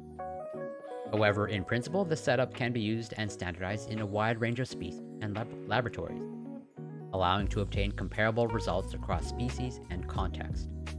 Hopefully, this will inspire future research on more species of already tested groups, primates, corvids, parrots, but also additional groups which could be of interest for comparative research, for example, carnivores, cetaceans or rodents, but also members of other distantly related taxa such as fish and reptiles. And yeah, I think super cool and interesting. And again, I'm going to try and get the original study. I should be able to. It's just a matter of time. Almost certainly by next week. But yeah, I think a further testament to how much we underestimate non-human animals. And even here, sort of what they highlight is like whatever crows or corvids appear to stand out, or I think they specifically say primates and parrots and corvids seem to be different than these other animals, or like corvids or the crows are different than other birds. But even then, you know, I obviously don't know for sure. This is definitely not my area of expertise, but it may just be a matter of like whatever these other birds that don't appear to excel in these tests, and that the crows do seem to excel or show some ability, cognitive abilities in these tests. Maybe we just need a different test for these other birds that maybe like their brain or their cognitive abilities are just designed for a different type of test. Sir Leviticus, welcome. Nice to see you. Always a pleasure. Hope you're doing well. And yeah, you know, I think crow. So not only is the bird cool, also the movie The Crow, a great movie. Brandon Lee, although sad outcome, obviously for sure. Oh yeah, Brandon Lee, unfortunately being shot during a stunt. But yeah, and that doesn't necessarily surprise me. That's pretty much what we're going over, or we finished going over here. Of like their decision making, and you know they appear to be able to kind of like basically work out probability and kind of like maximize reward given different probabilities, and like be able to retain information and store it and apply it, and basically, you know, use that information to maximize the reward they get from a cognitive test. So super cool. And like I said, I'm gonna try and get the original study. So I'll probably return to this next week. But yeah, I think non-human animal cognition is super interesting. And like I said, I think we're finding out more and more that very often it's just a matter of designing the right test, or like testing the non-human animal in a way that they can actually, you know, excel. And on sort of the topic of cognition, or the brain, but this time the human brain, this is the second topic of the stream, or primary topic, and it overlaps, or it's in a similar vein to what I covered previously of like mind reading technology. Let me bring it up 1 second. There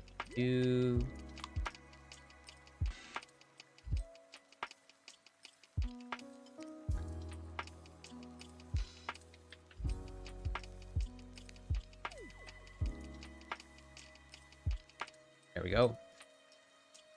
Okay. So yeah, I covered this study in depthly, like last week or a few weeks ago, but I've also been referring to it a few times, where like, yeah, you know, fancy title, semantic reconstruction of continuous language from non-invasive brain recordings, just like fancy terminology for like they are translating brain activity into essentially like text to speech, or like they're basically reading the people's minds who have been trained on this AI to read their fMRI scans. But the key here is like this is non-invasive. It's just like straight, well, not straight, but like through fMRI imaging, and then having the participants interface and being trained using an AI that they're able to go from like brain activity or brain recordings into, hey, this is like what you appear to be saying. Like, here are the words that are generated in your brain and reading your mind. This is pretty much the exact same vein, with a little bit of a twist, or rather, this is more invasive, because from what I understand, I haven't been able to read this entire study from beginning to end yet because it's like pretty much like hot off the press, so to speak. Published just a few days ago. And it only came to my attention like in the past 24 hours. And also I highlight this because I think it's a testament to, you know, how the peer review process can sometimes take quite a while.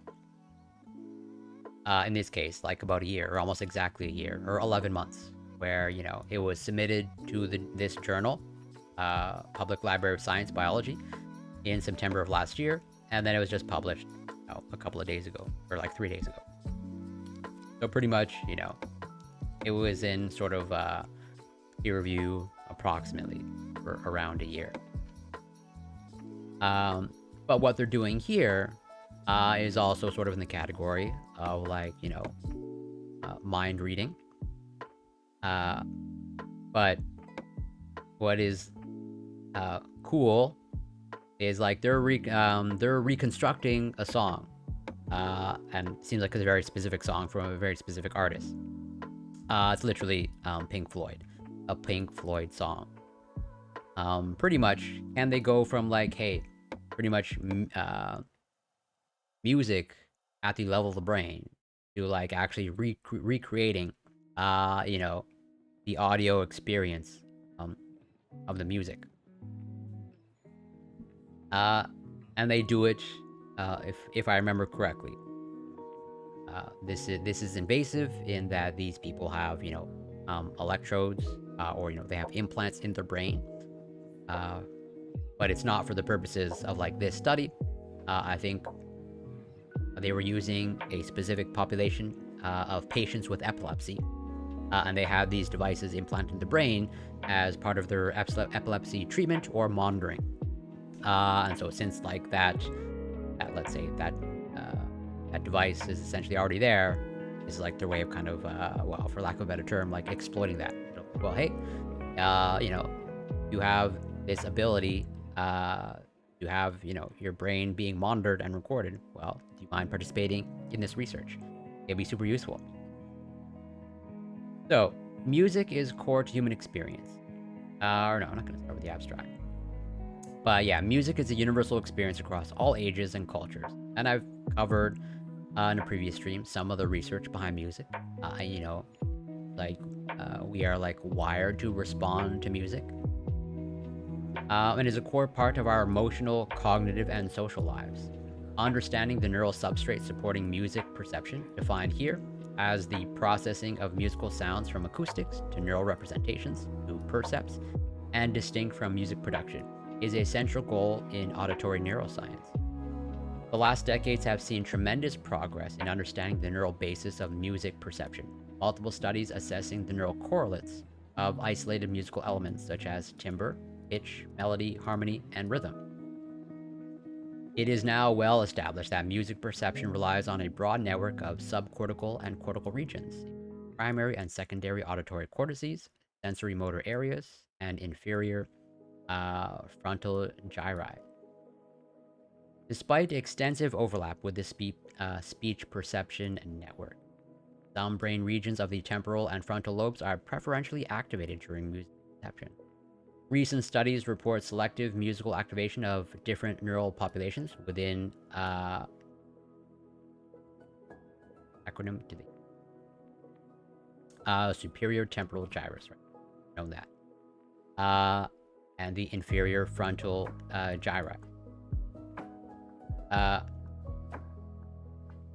Welcome, Witchy. Nothing to apologize. Have a great night. Great to see you.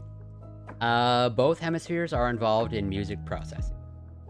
With a relative, and I hope you're keeping well, Witchy. I'm sure I'll see you in Shy stream pretty soon, probably in the next few days. I believe they're traveling currently. Both hemispheres are involved in music processing, with a relative preference for the right hemisphere compared to a left dominance. However, an integrated view combining these musical elements and specific brain regions using a single predictive modeling approach applied to a naturalistic and complex auditory stimulus is lacking. Oh yeah, we'll totally catch up, or I'll ban you, right? I technically have that ability. But no, I'm not gonna. I obviously say that jokingly. Unless you do actually break the rules, then for sure. In this study, we aim to specify which brain regions are preferentially engaged in the perception of different acoustic elements composing a song. Here, we use stimulus reconstruction to investigate the spatio-temporal dynamics underlying music perception. Stimulus reconstruction consists in recording the population neural activity elicited by a stimulus, and then evaluating how accurately the stimulus can be reconstructed from neural activity through the use of regression-based blah blah blah decoding models. Yes. I'm trying to see if there's any points that I want to extract, because now they're getting into the nitty-gritty details of what we're actually doing. Well, you're already showing your support by just making your presence known. Well, thank you so much for the lurk, much appreciated. Oh, then for sure, I'm not gonna ban you. Unless you really break the rules. Or unless Shy gives you moderating powers, then obviously I can't ban you. So music and speech are both complex acoustic signals relying on multi-order, hierarchical information structure, phonemes, syllables, words, semantics, syntax for speech, notes, melody, chords, and harmony from music. The idea that music could be reconstructed using the same regression approach as applied to speech is further supported by past studies showing a functional overlap of brain structures involved in music processing. Yeah, so go over what they did, what they plan to do, and how they sort of decoding. I don't necessarily want to... I don't have an unlurk message. Once you're in the shadows, you're obligated to stay in the shadows.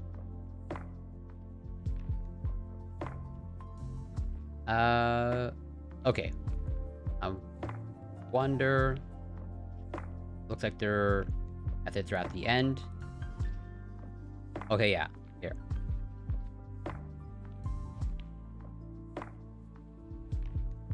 Exactly the Canadian way. So, yeah, 29 patients. Well, I appreciate it. Well, as long as my voice isn't ruining your high, I think that's a compliment that I appreciate and don't take for granted. But yeah, so as mentioned in the beginning, like these were a specific set of patients. Yeah, Sir Leviticus, I'll do my best. What a totally good question. Which hopefully we'll get to. But yeah, I do want to at least cover, like, you know, they're using a specific set of, you know, patients with epilepsy, and they have, as they say, pharmacoresistant epilepsy. So 29 patients, as in pretty much you can kind of think of it as essentially like treatment-resistant epilepsy, or epilepsy that's difficult to treat through just pharmaceutical interventions. So that's why they have like these, you know, implants, or like these electrodes implanted in their brain. So it's 15 females, and they all had intracranial grids or strips of electrodes surgically implanted to localize their epileptic foci, and electrode location was solely guided by clinical concern. Recordings took place at the Albany Medical Center. All patients had self-declared normal hearing. So it's like, yeah, given the fact that, you know, unfortunately they have epilepsy, and it seems like they have, you know, pretty difficult to treat epilepsy. They have these electrodes planted in the brain, but sort of on the bright side, and also, like, to their credit, they're volunteering to participate in this research. So they're basically voluntarily contributing to the scientific endeavor by volunteering to do this. An Orange Hue, welcome. Nice to see you. Good evening, or I guess good morning to you, more appropriate. Can we use that to operate gadget? So Jesse, excellent question. Not now, but almost certainly we are like, this is a step like towards that. And that's why I also bring up this, like, so here, going back to this research, like, the really cool part, well, one of the really cool parts, there's many things that are cool about this, because like it pretty much like it literally is mind reading. But here they're doing mind reading like externally, as in nothing is implanted in the brain.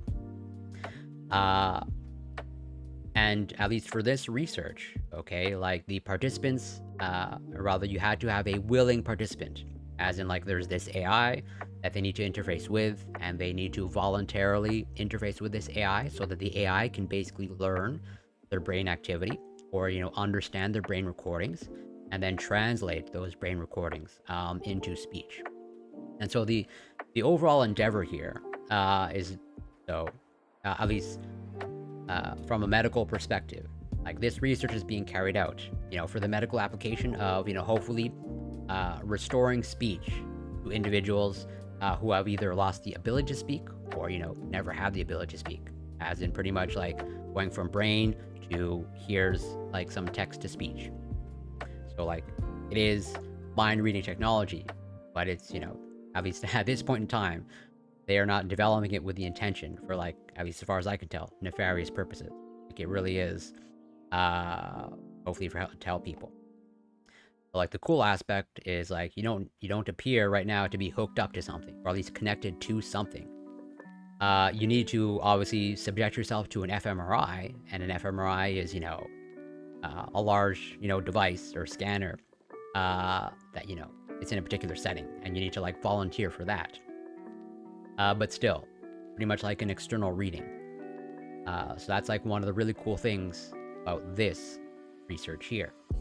Not opposed to, but like this research, which is also cool. And it is like brain recordings, and they're recreating, instead of in the other research, they are recreating text, as in they're going from brain recordings to like text. You can think of it as like, you know, reading a story. Here, what appears to be, at least from what I can tell, the cool aspects, it's like they are recreating music. And music appears to be like very unique in terms of like its brain activity. And it seems like it's a much greater, as far as I can tell, I'm not a neuroscientist. This is more or less just what I've extracted from reading about it, of like recreating music, at least what music looks like at the level of the brain, seems to be like a really major technical challenge, because so many brain areas like light up, and there's just like so much information to like sift through, and that is likely almost certainly probably one of the reasons why they needed to have like the electrodes like, implanted in the brain to be able to like collect all the data. And absolutely, Jesse, you hit the nail on the head. I am from Canada. I am from Quebec. Then just catch up with other chat. So yeah, to answer your question, Jesse, on paper, this technology, you know, once it gets to a certain level of development, totally, it can potentially be used for gadget operation. If anything, it's being used now for gadget operation because similar research like this is being carried out for the purposes of also restoring limb function, or for people to operate artificial limbs, for people that have, you know, lost their limbs, or, you know, unfortunately never had them due to a congenital condition. As in, like, you know, I'll probably cover it on future streams, but pretty much brain-computer interfaces. So that, like, yeah, you can go from brain signal to, like, limb movement, and going also, like in the research, going from brain activity to, like, text to speech. So will there be pink? That's an actually excellent question, but it seems like, you know, this was like an intentional song selection. It seems like pretty much, from what I can tell, like everyone here that's involved in the study, they liked Pink Floyd, or like, you know, they were operating under the assumption that everyone else loves Pink Floyd. So we're gonna go with trying to recreate a Pink Floyd song. And you can see, you know, quite a few researchers were involved with this, because, you know, this is a pretty ambitious and it seems like very intensive endeavor to undertake. And you have numerous institutions involved, no surprise. You have, University of California, University of Florida, Department of Neurology, Albany Medical College, etc., etc. So, pretty, multiple institutions and researchers from various institutions involved. Yeah. Super cool, and super ambitious, and highly technical research to carry out. In 5 years, I'll be recreating and selling. I won't stop you. If that allows me to live on in perpetuity, if I'm preserved in history in that way, like, I'll gladly take it. And so they're highlighting here. So this is the electrode coverage across all 29 patients, shown on the MNI template. So, pretty much have the various brain regions, but it looks like, you have quite a bit of brain coverage, or like, you're recording from very many regions in the brain. I'm not an expert, definitely not an expert on fMRI, and how the difference between fMRI and, electrode recordings on the brain, but I strongly suspect that you could not get this type of information from an fMRI scanner. And I'm curious if I can find how many times Pink Floyd's at the top of every single page.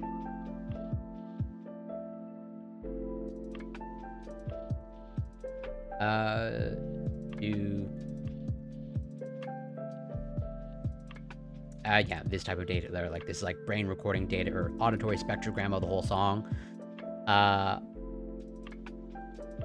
Obviously is related to the Pink Floyd song, but do I know what an auditory spectrogram is? It's some sort of auditory information, presumably at the level of the brain. But I definitely cannot translate this. I don't think I've seen the movie Transcendence. Fair enough. So, like, what are their overall, like, main findings? I guess that's, like, pretty much the important part. So we applied predictive modeling analyses to IEEG data obtained from patients listening to a Pink Floyd song. We were able to reconstruct the song from direct human neural recordings with the most robust effects using nonlinear models. Which, like, yeah, I have no doubt, almost certainly some sort of, like, algorithm or AI or whatever had to, like, do the reconstruction. Just as, again, going back to this research, like, the participants had to interface with an AI so that the AI could be trained to understand their brain recordings. And then kind of like reverse engineer, or like go from, once I know like the pattern of your brain recordings, well, then I can just look at your brain recordings directly and then translate to speech. Through an integrative anatomo-functional approach based on both encoding and decoding models, we confirmed a right hemisphere preference and primary role of this brain region in music perception, evidenced a new STG subregion tuned to musical rhythm. So it seems like they're also learning something about, how our brain, let's say, processes music. And defined an anterior-posterior STG organization exhibiting sustained and onset responses to musical elements. Together, these results further our understanding of the neural dynamics underlying music perception. So it seems like, I don't know if this was their actual intention going into the study of, like, they just want to understand how our brain processes music, or this is just like, a nice, side effect finding, so to speak. I kind of assume, or I'm pretty sure, that like their actual main intention was like to actually see if they can reconstruct or go from like brain activity, music brain activity, to like recreating the auditory experience. I do not know. I wish I did. And maybe I should consult the neuroscientist that I know, that I collab with as well. I don't actually know if they know, but I They're almost certainly in a way better position to know than I am. Maybe it's Googleable. Curious. Or maybe ChatGPT has the answer.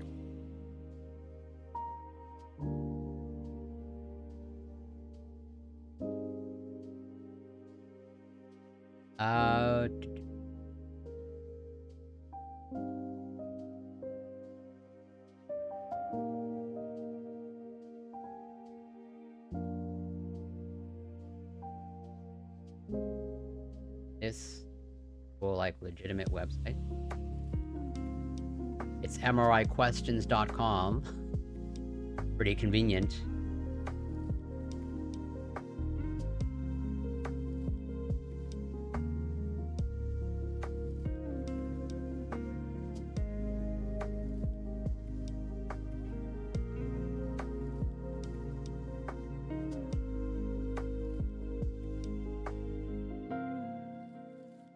Welcome back, Witchy. I assume I just put you to sleep. I have an idea that mind think via simultaneous semi-resonance of chaotic oscillators. This sounds like engineering speak. Which I'm definitely not. Yeah. They don't really say anything about the temporal resolution. Or at least the number that I get is like 38.5 milliseconds.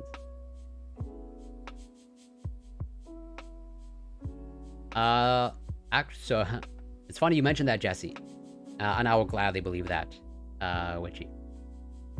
Because I was literally brought up yesterday, and like I think even the day before yesterday, of like some gaming streams. But I'm like really old school, like retro gaming of like literally like Tetris, original NES gaming.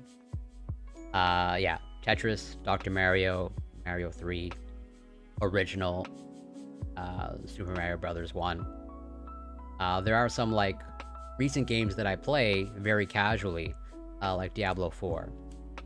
But I have been contemplating of like maybe just a few rounds of Tetris like on stream. I'm definitely not going to do a full. I don't think I would ever do like a full 3 hours of Tetris on stream, because that seems like really boring. At least boring for anybody to watch. But I'm totally contemplating just working in like 30-minute, 45-minute gaming session. Yeah, I have purchased Diablo 4.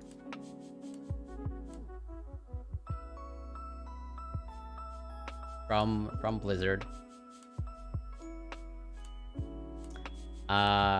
This game. Also, you know, nice tagline for my stream. Welcome to hell.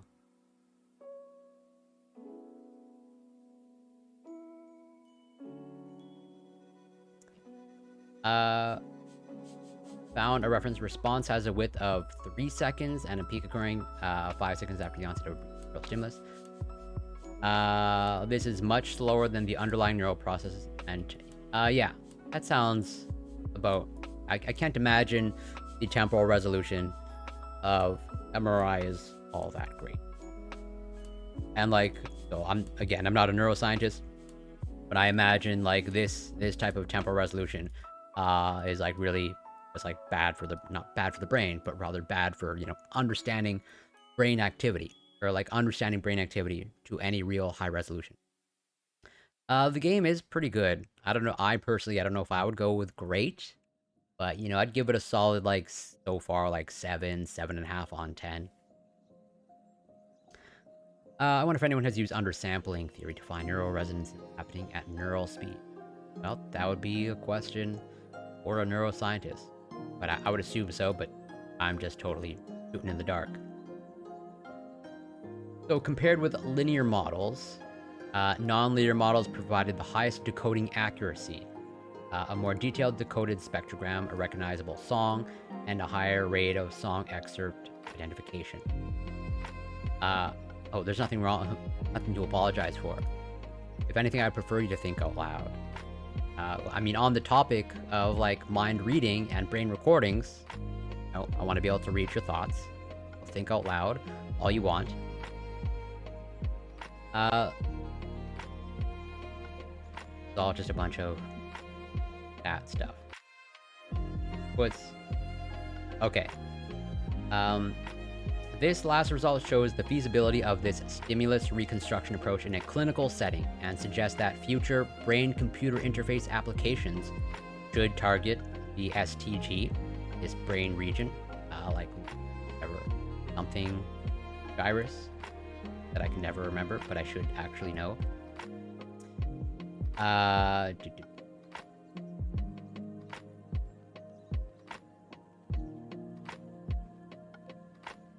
Yeah, superior temporal gyrus.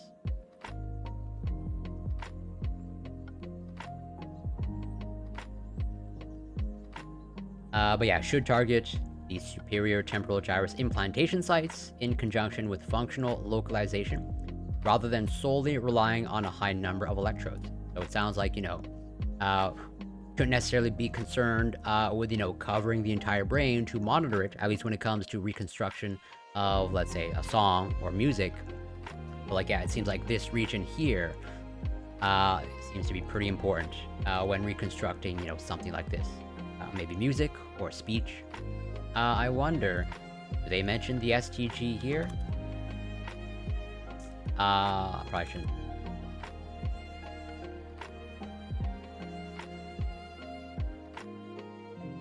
Obviously, there's gonna be a lot of temporal. But it doesn't seem like, so it seems like the regions, this one, are different. Which, that can make sense, given the fact that, yeah, music, there's totally distinct and unique things about music that are different from just speech alone. We also quantified the impact of the dataset duration on decoding accuracy. We found that 80% of the maximum observed decoding accuracy was achieved in 37 seconds, supporting the feasibility of using predictive modeling approaches in relatively small datasets. My daughter used all the eggs when she baked cookies yesterday, so I had to eat cookies. Right, well, that sounds like a good day to me. I really thought you were trying. Well, maybe at some, like... I have no doubt at some point we'll be applying, you know, this to, yeah, this brain-computer interface technology. Like, I have no doubt will be adapted, for crows. I'm sure there's gonna be technical challenges of, like, you know, how can you actually, whatever, get a crow? Or, yeah, I guess you can probably get electrodes implanted in a crow brain, I imagine. But yeah, music perception relied on both hemispheres. A preference for the right hemisphere. The right hemisphere had a higher proportion of electrodes with significant SGRFs. Not super concerned with all the technical information. Yeah, this is literally, if you're talking about this one, like, this is literally published, like, in the past 3 days. That's, like, so, like, yeah. I briefly, like, casually, browsed it, but this is pretty much my first time sort of, like, going over it more in-depthly. Like, I definitely did not have the time. It was, like, published just 3 days ago, and it only came to my attention past, like, 24 or 36 hours. Pretty much, I'm trying to, like, understand it and do a little bit of translation at the same time. But I recognize that given the fact that I'm also trying to, like, understand it on my own, like, my ability to translate it will be, like, limited, because I haven't fully digested the information. So yeah, other regions to target. Oh, whoop.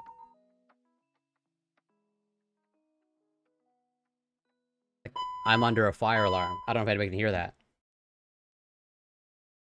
Oh, look, like it stopped. Apologies if that destroyed anybody's ears. All the neuroscience should watch the show called Severance, where they find a way to separate sections of consciousness. I've heard great things about that show. It seems like it's a false alarm, which actually happens quite often in my building. Although, Thankfully, the alarm ended like after 2 seconds. Do.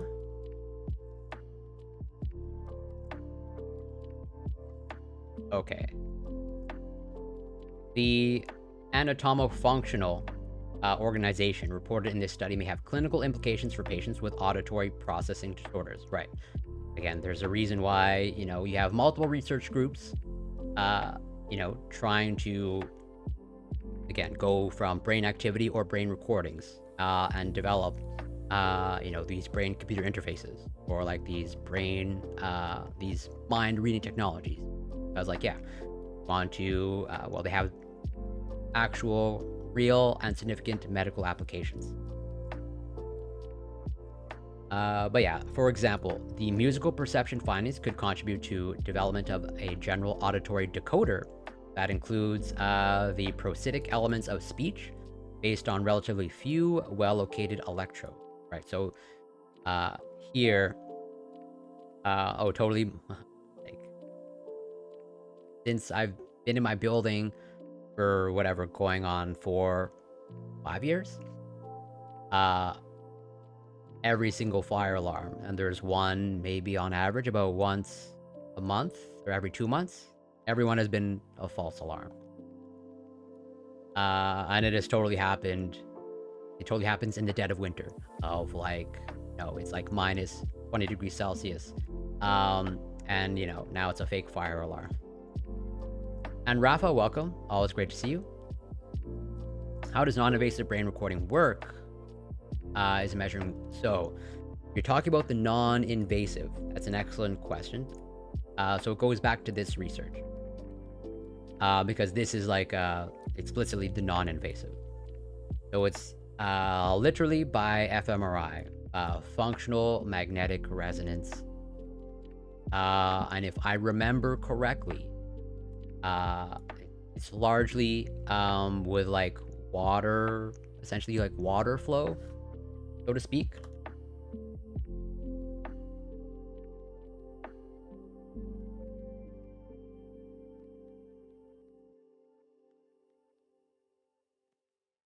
Hmm.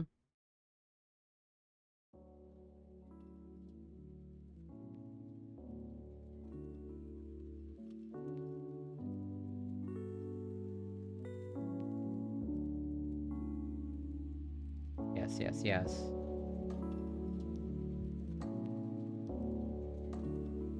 Or yeah, it's water or oxygen flow. So yeah, it's not waves, but we're basically trying to. I can essentially summarize it. So yeah, we're at the end of the day, we're trying to monitor brain activity, at least when it comes to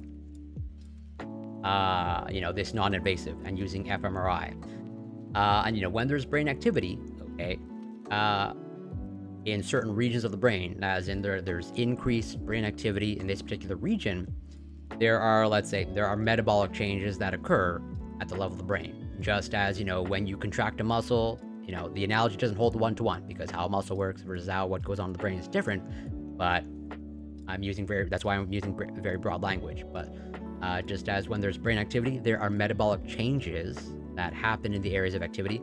The same thing holds true with like when you contract a muscle. There are metabolic changes that occur. And the way that fMRI overall works is like it can detect those metabolic changes, either like increased water flow or oxygen flow or something else. I can't remember offhand. It's been a while since I did a deep dive in fMRI, but like, yeah, it's essentially at some level or at the broadest level, measuring metabolic changes that are occurring in regions of the brain to infer brain activity or to like measure and record brain activity.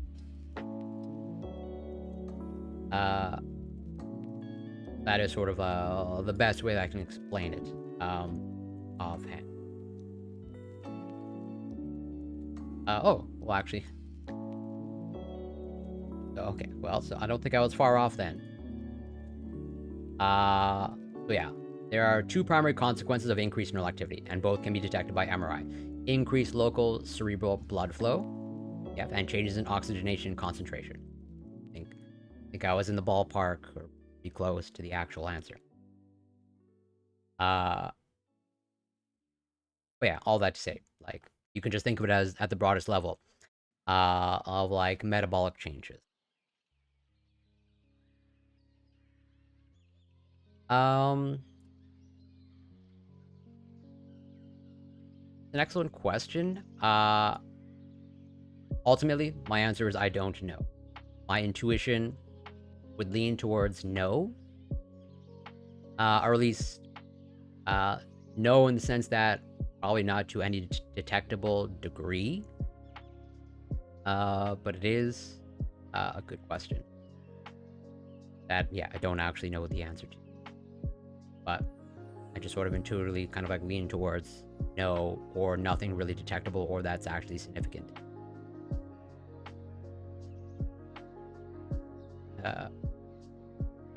Yeah, so that is more or less my lay understanding of MRI. I know it has to do with like spin. Well, it's magnetic resonance, right?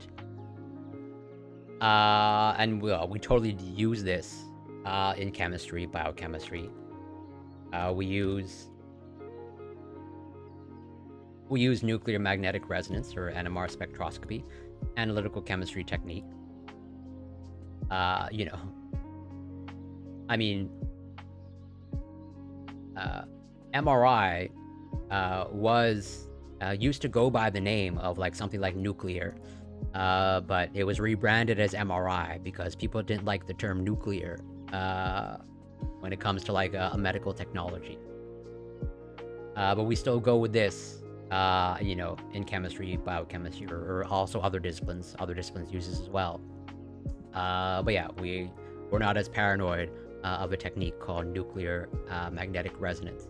But like, yeah, for patients undergoing a procedure, they don't necessarily want to hear that they're going under nuclear magnetic resonance.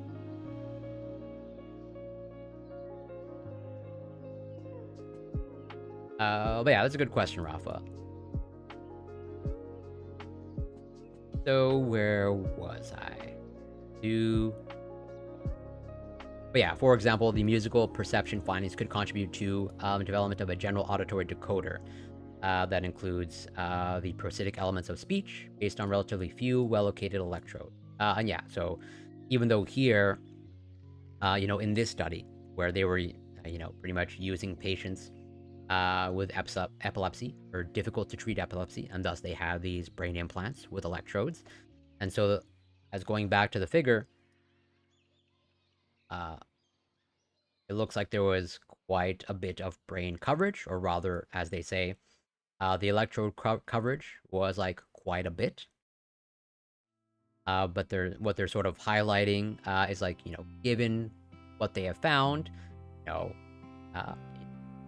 for let's say a future patient potentially requiring this, you don't need this many electrodes, and there's probably, or almost certainly, certain regions of the brain that you can target and get almost certainly the same effect. It just so happens that, again, like these were epilepsy patients, like they had this amount of electrodes placed in the brain for the purposes of either treating or monitoring their epilepsy.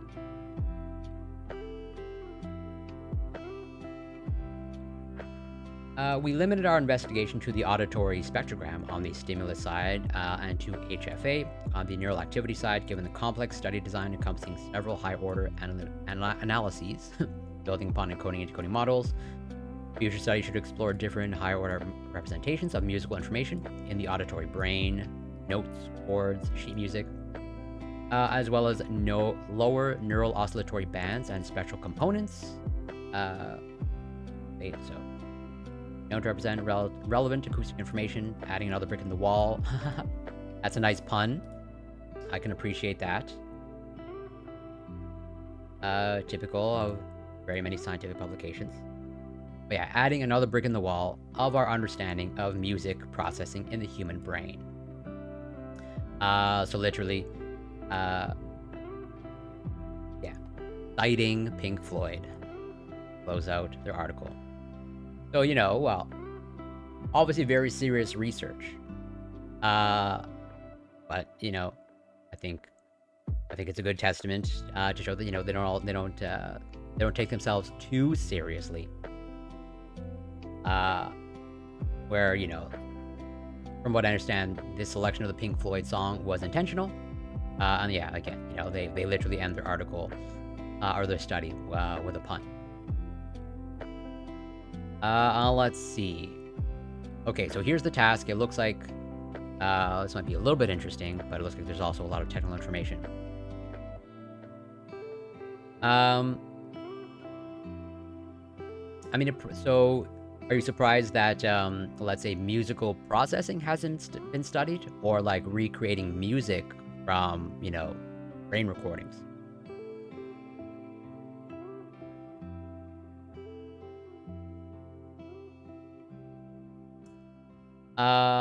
From my understanding, Rafa, and I'm pretty confident in my understanding, is like, yeah, that this issue of right brain versus left brain, and that, you know, whatever, a certain type of people is more right brain dominant, and a certain type of people is like more left brain dominant.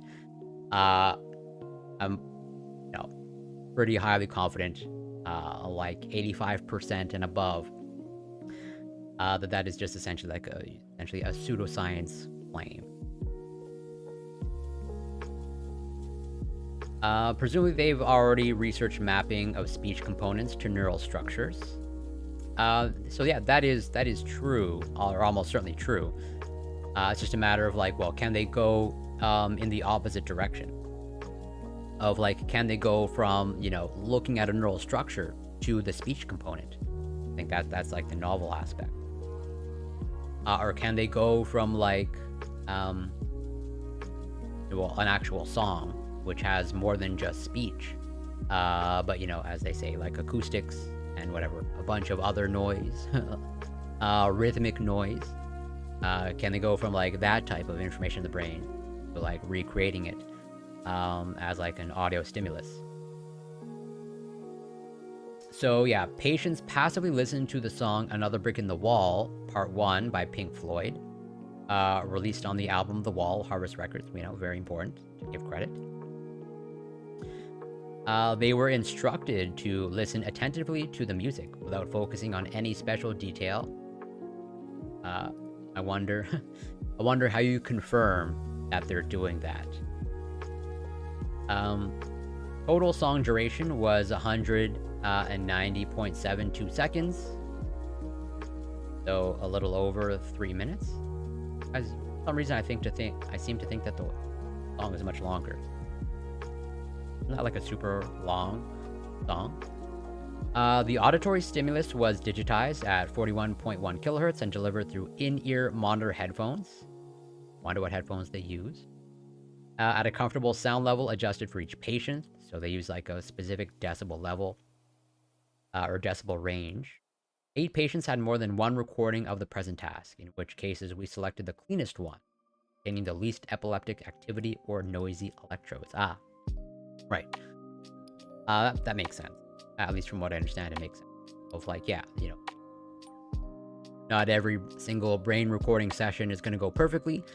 Or, you know, again, these are your participants are patients with epilepsy. And so, like, you know, their brain activity might be fairly unique, or understandably fairly unique. And maybe it's even possible that, like, during one of the recording sessions, as the recording, possible that one of the participants like actually had a seizure or having some sort of, as they say, epileptic activity, which would be like, you know, I guess at some level like noise introduced into the data. Intracranial recordings, definitely way too technical for me to break down.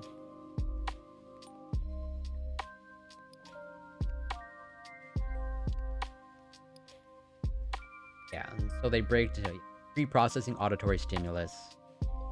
Processing, yes.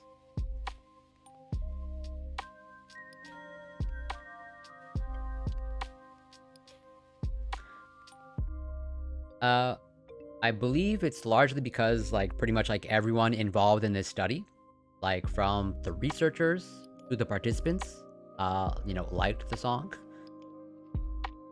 That is my understanding. I think there's an article talking about it.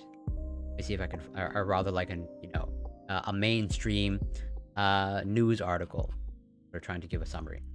Let me see if I can find it.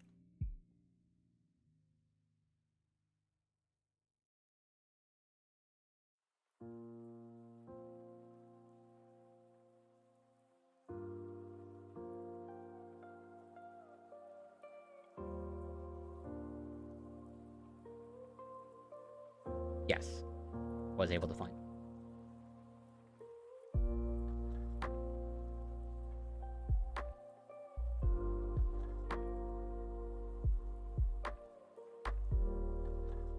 So, scientists played Pink Floyd for people, then used the brain activity to recreate the song.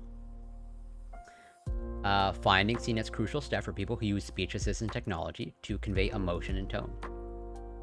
And well, here's, if you didn't know, this is Pink Floyd, circa 2005. Ludovic Bellier, and that's one of the authors. I think the first author. Yeah. Was thrilled when he first heard the muffled, barely decipherable version of Pink Floyd's Another Brick in the Wall, Part 1, generated from the brain activity of epilepsy patients. Neuroscientists played the song for patients who had electrodes implanted in their brains. Then Bellier, a computational research scientist, trained a computer to analyze the recorded brain activity and recreate the tune, lyrics, and all. So yeah, it's pretty much, it's the overall, so there are definitely some fundamental differences, but it's an overall very similar, if not, identical workflow to this study here. Of like, yeah, going from brain recordings to, speech, or, in this case, the audio. When I heard the metallic quality of the sound, I was like, okay, we're on to something. Bellier told As It Happens guest host Paul Hunter, and then I heard the words. Far from a perfect copy, it has an almost eerie quality, as if it was recorded underwater, but if you're familiar with the song, you can pick it out. And it seems like they have a 15-second clip. I wonder if I'll be copied. I wonder if I'll be copyright stricken from a muffled recording. 15 seconds, but we'll find out.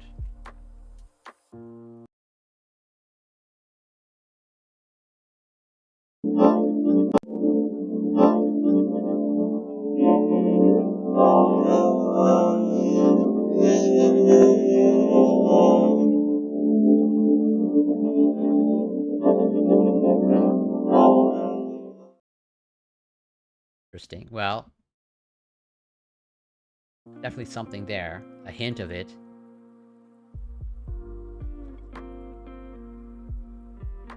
Oh yeah, like there's definitely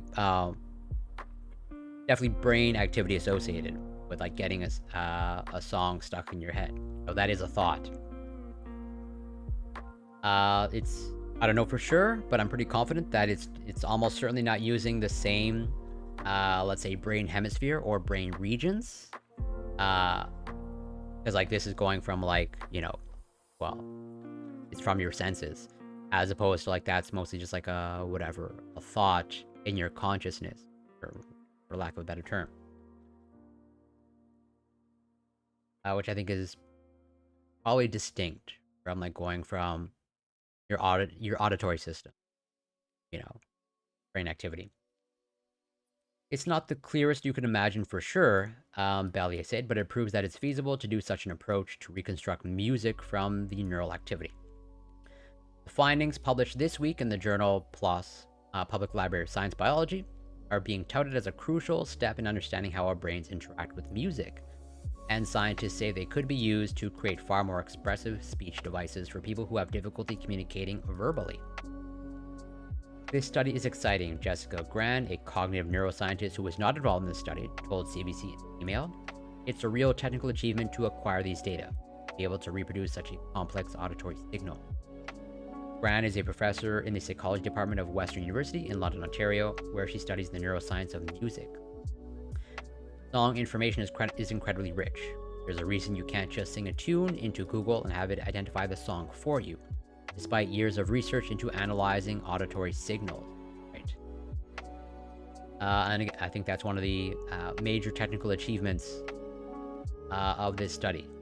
That was sort of, again, from my understanding, maybe limited, of like, it seems like a very large technical challenge to go from like music, which is like a whole bunch of signals, to like, well, music at the level of the brain, and then reverse engineering that into an auditory sound. As opposed to here, I think it's a little bit different, or maybe slightly easier to go from just straight text, or rather speech at the level of the brain, to text. But there's also the technical challenge of like doing it non-invasively. So this is definitely, they don't want to downplay this research, because super cool and super technically challenging as far as I can tell. But basically, both pieces of research are like super cool, super technically challenging. I just think each pose their own unique technical challenges, as far as I can tell. But yeah, the study was more than a decade in the making. Neuroscientists at the Albany Medical Center in New York recorded data from the brains of 29 epilepsy patients between 2009 and 2015. Yes, absolutely. That's pretty much one of, let's say, the potential applications of research in this category. I don't know specifically if this type of research can be used for that purpose, but this is under the overall broad category of brain-computer interfaces. And totally, brain-computer interfaces are absolutely being developed and like currently in stages of development to control artificial limbs. And there's totally really cool research published that I'm sure I will cover on future streams about how, yeah, pretty much just as this research is can maybe be used to restore speech or auditory processing, other brain-computer interfaces can totally be used to restore limb function using artificial limb. As part of the treatment, the patients had electrodes implanted in their brains to pinpoint the origin points of. Because implants allowed for a more in-depth look at their brain activity than scientists can get from more common and less invasive methods, the participants also volunteered to be part of other brain studies, including one mapping which regions of the brain respond to music. So why Pink Floyd? Just because everyone loves Pink Floyd, Bellier said. The experimenters and coders who recorded the data at the medical center were fans of Pink Floyd, so that's why they chose this song. I don't know if that, a very bold claim. Everyone, I don't think they have the data to support that claim. Bellier joined the research more than a decade later while he was a postdoctoral fellow at the University of California, Berkeley. He identified which parts of the brain were stimulated during the song and which frequencies they were reacting to, and trained computer models to analyze that data to recreate those frequencies. Robert Knight, co-author of the study and UC Berkeley neuroscientist, called the results wonderful.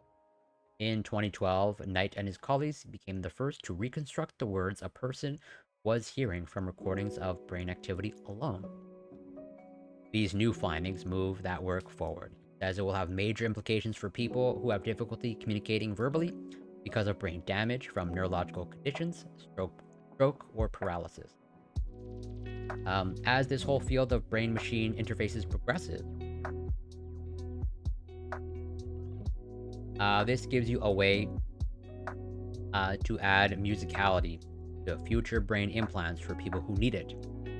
Someone who's got ALS or some other disabling neurological or developmental disorder, compromising speech output, Knight said in a press release.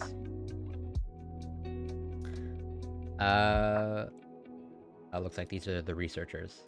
Well, some of the researchers involved in the study. Current speech assistance devices have a robotic quality. Think late physicist Stephen Hawking. That's because the technology is only able to decode words, but not prosody, which refers to tone, rhythm, and harmony. In other words, not just what people want to say, but how they say it. Bellier calls this expressive freedom. This study is just one of a myriad of ways the neuroscience of music is helping to paint a fuller picture of how the brain works. Grand currently studies the links between music and movement, with the goal of using music to help people with movement disorders like Parkinson's disease. I am personally excited about how the techniques in this study will help us understand how all the different brain areas work together to produce our responses to music, from dancing to emotions, memories. Yeah, I think that's a pretty deep summary, and I think more or less overlaps what I went through. Where, yeah, I think there's a lot of potential here, and it's super cool research. And I'm curious, well, so going back to this research, this was published in Nature Neuroscience, which, you know, high impact journal, you know, one of the prestigious journals, you know, part of the Nature publishing group. And it's understandable why this type of research will be published in such a prestigious journal. As opposed to this one, which is like, you know, in the same vein or category, and I think equally cool, and in my opinion, not an expert, in my opinion, like equally technically challenging and equally cool, but published, so Public Library of Science, totally like still a very well-respected, well-renowned journal, but totally not to the level of prestige of this. But to their credit, and I think overall this is great because this research was freely accessible, as in like anybody from the public that has internet access can access this research, this full paper, and they can read it, which, you know, obviously technically challenging for sure. As opposed to this one, I had to like use resources that not everyone has access to get this paper. This paper, outside of the abstract, is behind a paywall and is not accessible to the general public. So if anything, I appreciate this way more than this. I totally had to kind of like go a little bit out of my way to get this research. It's cool research that, you know, I think everyone should have access to. But, you know, these researchers are kind of I don't know for sure, but I suspect that they probably could have, or almost certainly published, whatever, Nature Neuroscience, or basically in a more prestigious journal, or a more, a higher impact journal. I suspect that publishing here in an open access journal was like an intentional choice. I'm curious.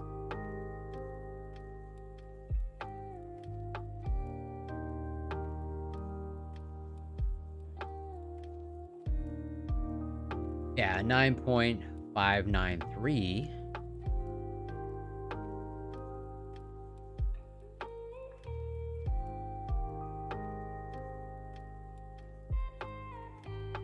Yeah, exactly. So, the PLOS biology, this one, basically an impact factor of, you know, 9.5. And then, yeah, Nature Neuroscience, like pretty much like 3 times that. Refugule66, welcome. Nice to see you. Soon enough.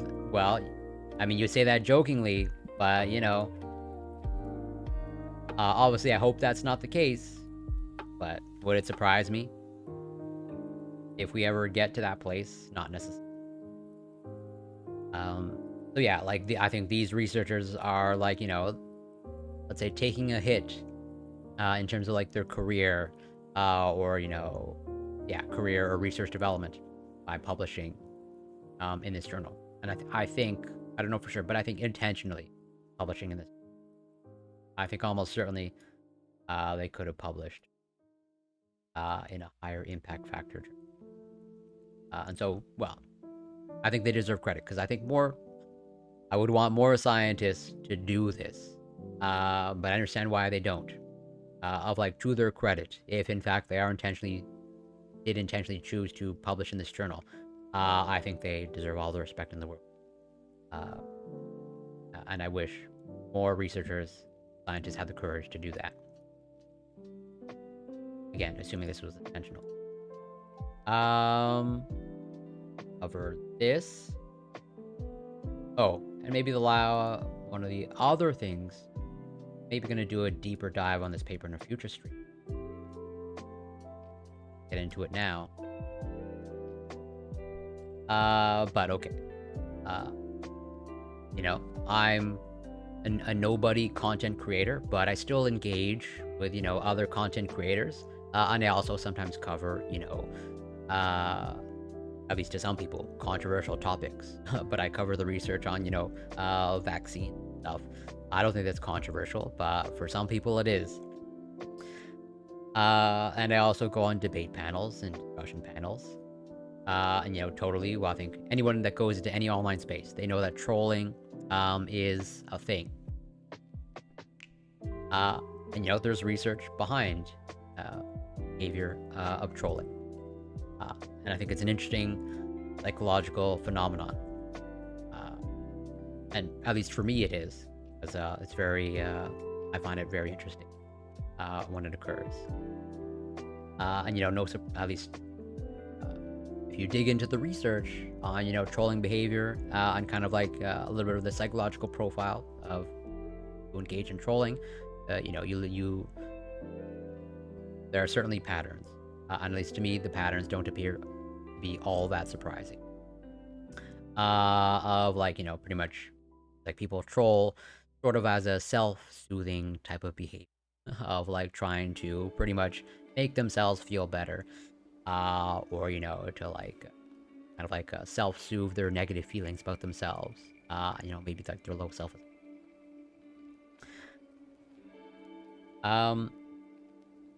But yeah, the presence, actually,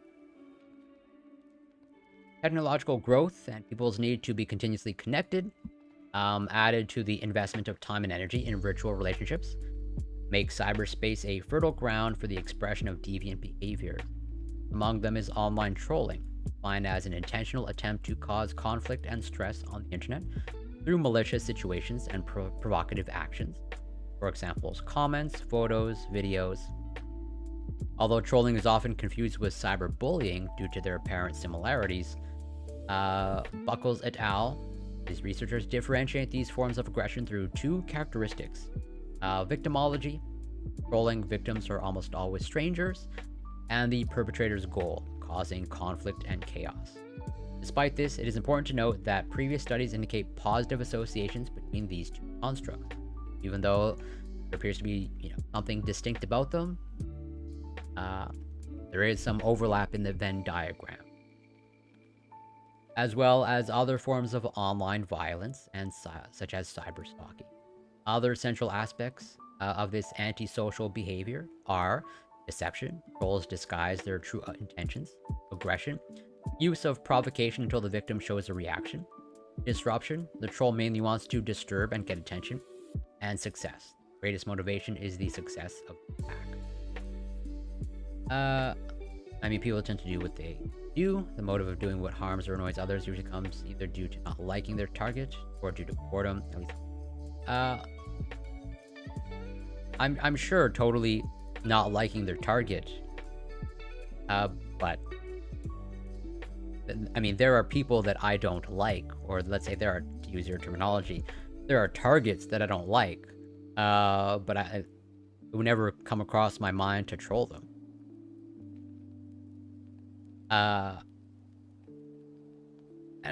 Well, so, like, I agree with you that a trolling could be a form of aggressive play, and using that definition, I technically troll, but I troll people that I know, in terms of like, you know, I'm trolling, but they know that I'm trolling. And it's like aggressive play. Like I'm being playful. And yeah, I'm trying to like playfully get a rise out of them, but like they're in on the game, so to speak. Or at least pretty much I make it obvious. And I totally have done it to other I've done it to other content creators. I'm in and when I'm in their chat, but like we have like an established relationship, and like they know who I am and how I operate.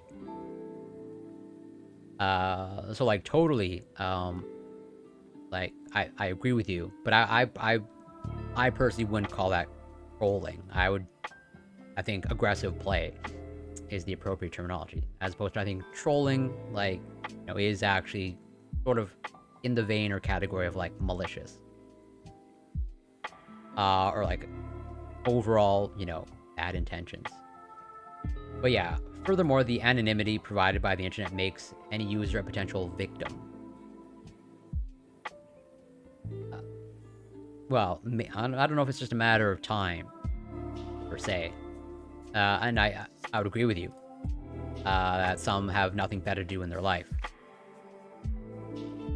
But even then, like, there are totally, like, not every hate watcher is a troller, right? There are people that watch content creators because they dislike them, maybe even have, like, really strong negative reaction to them, but they don't troll.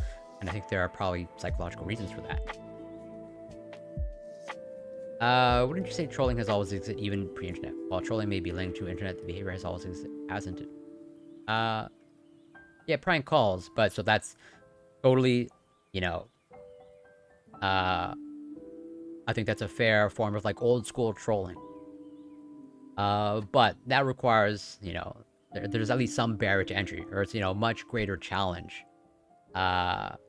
Because, first of all, prank calls, like, you're calling an actual person, you're actually engaging with them, it's not just virtual text. There's also, some sort of improvisation usually happening. And, some amount of creativity. So it's just like, yeah, to, let's say, troll well over, like, with a prank call, unless you're doing, like, the most, like, the most rudimentary, elementary trolling through a prank call of, like, hey, is your fridge running type of thing, then at least there is, like, some barrier to entry to do it, and do it well. As opposed to, like, with the internet, as they sort of say, there's this aspect of anonymity, of, like, people feel protected, and that, and also with prank calls, there's the issue of, like, caller ID, etc., etc. Obviously, there are ways around that and stuff like that. But I totally, like, the internet, like, I think fair to say that there's a much higher degree of anonymity on the internet versus a prank call. Early research on trolling focused primarily on its relationship with personality and related processes, indicating that psychopathy, sadism, impulsivity, and low empathy are predictors of this behavior. Yeah, not surprising to me. And I've known some of this. That's why it's like when I encountered, the way I sort of, like, view it. That's why I was like, trolling doesn't affect me, at least so far, because it says more about you than it does about me. If you're looking to get a rise out of me, well, almost certainly not going to happen. But you never know. Characteristics of users' online experience also impact trolling. For example, Liu et al., for example, observed that online disinhibition is positively related to this variable. So considering this information, the present study sought to investigate two variables that have not yet been addressed in the study of trolling: self-esteem and fear of missing out, or FOMO. For this general aggression model, for this, the general aggression model will be used as a theoretical basis, and postulates that personal variables, established and stable individual characteristics, such as personality traits, those mentioned above, have short and long-term impacts on aggressive behavior, affecting the way we feel, think, and interpret and handle daily situations. So self-esteem is defined as the positive or negative attitude of each individual towards themselves, given the impacts of technological advances and social media have on the way we evaluate ourselves. Researchers have been dedicated to investigating the relationship between this construct and online actions, in particular, deviant behavior. In general, it is observed that people with high self-esteem tend to use technologies in a balanced way, dealing positively with stressful situations. On the other hand, low self-esteem is associated with internet addiction, compulsive use of social media, internet gaming disorder, and aggressive online behavior such as cyberbullying. Specifically investigating online trolling, these researchers found similar results, indicating a negative correlation between this behavior and self-esteem. Like it seems like when they say negative correlation, it's like, the higher the self-esteem, the less likely you are to engage in trolling as they define it, or the inverse of like the lower the self-esteem, the greater the likelihood that you are to engage in online trolling as they define it. Furthermore, these researchers observed that the relationship between self-esteem and trolling was moderated by sadism, only being significant in individuals with high levels of this personality trait. These results demonstrate the need for additional studies. Another construct related to problematic behaviors on the internet is fear of missing out, or FOMO, understood as the experience of anxious feelings associated to the idea that other people are having rewarding experiences which the individual is not present. This fear results in the persistent desire to remain connected to social media. FOMO is also negatively related to self-esteem.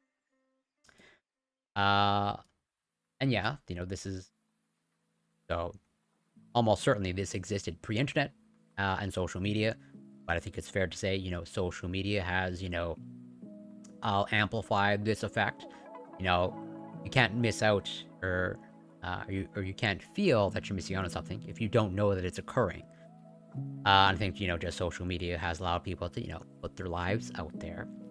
And, basically, as a result of social media, if you engage in social media, you're going to be exposed to people and observing, getting a snapshot or a glimpse into other people's lives. And thus, there might be this risk of fear of missing out.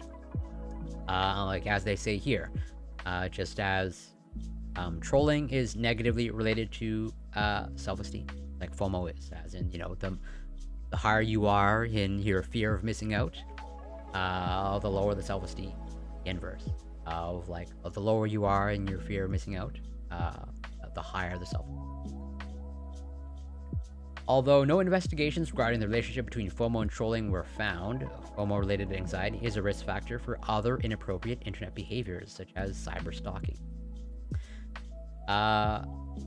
These researchers also indicate indirect impacts of FOMO on relational aggression during Facebook, mediated by wishing to avoid inferiority and subsequent manipulation. Similarly, FOMO predicted social media stalking on Tandon et al. Investigate. Furthermore, Howard et al. Point out that trolls tend to use social media more intensively. They're also present in FOMO, although the trolling by FOMO relationship was investigated in this particular study. I mean, to be honest, I could also say that you have... yeah, that's fair. Well, it depends on what you mean by... Yeah, so I don't think you're wrong. Although I have no data to back this up, but, well, so how you interface with something. There's something to be said for the thing that you're interfacing with. Let's use social media as an example.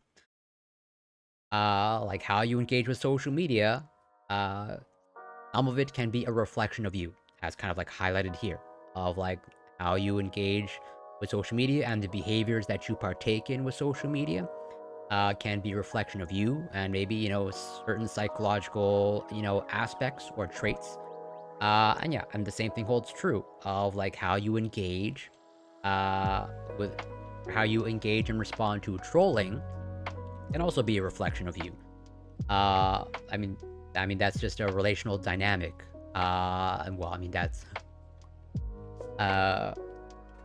you can put it under the category of abuse, so to speak, of also how you respond to abuse is a reflection of you. Of some people, either there's multiple responses to abuses, but some people abuse back. Some people remove themselves from the situation if they're able to, but they're not always able to. Or some people just tolerate it. Well, but totally, it's not just I agree with you. It's not just one-sided. I'm yeah, someone with low self-esteem, no surprise, can have an effect on someone with low self-esteem. I mean, uh, yeah, like these trolls, like they're looking for a response, right? And they're looking for, what they themselves would consider effective trolling. Of like, hey, they're doing this for a reason or with some sort of intention, to, garner some sort of response. And like, yeah, oh, that response will be elicited by a particular person. And so I don't like disagree, where it's like you can think of it as a relationship. I think it boils down to the reaction and how that makes them feel. Because if you don't react, that's why I think that speaks to Refugeel's point, and I agree with that assessment. If you're not the way they want and act with kindness toward them, yeah, that's also true. But that has been my experience. I've totally, I think I might have been trolled just yesterday. I don't know if this person was being serious or not, but I'll give them the benefit of the doubt. But even if they were actually trolling, like, someone's, as long as they're following TOS, like, I've totally been pranked. For sure, but it doesn't bother me. Like, well, what do I care? The goal is your reaction, and if you are on social media, by default, you are there in a sense to get a reaction to something or someone, usually yourself. So by default, that are on social media by their will are more prone to be affected and give a response to a troll. It being on social media or IRL, while those whom are not interested in presenting themselves. Yeah. No, so you're not wrong, like, totally. Well, so here's where, do dating apps fall in the category of social media? I think there's an argument to say yes. I might, but either way, I think, let's say, dating apps are a good example because people think, okay, and, at least the research on people's satisfaction with dating apps seems to be, like, pretty mixed. It seems like, on the whole, people slightly lean towards being satisfied. But, you look into the research, there's a certain type of people that, like, engage with dating apps. As, just same thing, with anything. Like I said, how you engage with food can be reflection of you. How I engage at the gym is a reflection of me. And, who I am, my psychological makeup, my beliefs, my values. There's a reason that, the people that go to the gym, they're not all doing the same thing and engaging in the same way. And totally people's motivations for going to the gym, like, vary. Some people are motivated by low self-esteem. Okay, totally, that happens, and I'm not saying that's a bad thing. But sometimes, some people are motivated by, self-esteem derived from their body image. And therefore, that's motivation for them. But then they're, largely focused on aesthetics. I'll even draw upon, my personal training experience of, like, I've come across clients of, like, well, I just want to look a certain way. And, I generally try to make it known that I'm probably not, the trainer for them. Or it's like, our goals are probably not just going to be aligned all that well. Or, like, that's not really the type of, client, at least back then when I was. I don't really do it now. But that's not really the type of client that I'm interested in, like, training. I don't really train for aesthetics, or at least that's not my primary motivation. And so it's like, yeah, same thing with, like, dating apps of, like, there's a certain demographic, or rather, again, if you look into the psychological profile, not that it's all the same and that everyone that uses dating apps is all the same, but, like, there are tendencies of the type of people that engage with dating apps or with social media at large. So, like, yeah, I agree with you. And I'm sure, even going by this research and what they're finding, there's always going to be exceptions. My overall, guiding principle is that, there are no universals when it comes to human behavior. Always going to be an exception. Well, like, I'm sure there's, such a thing as a benevolent troll. I'm not gonna say that every troll out there has low self-esteem. I'm sure there's trolls out there that exist that, maybe on the opposite end, maybe some inflated self-esteem, or like maybe some sort of like, narcissistic dimension. I have no idea. But like, yeah, I'm sure, the troll with high self-esteem, healthy high self-esteem like this. I'd argue women would be more probably. Um, I don't know.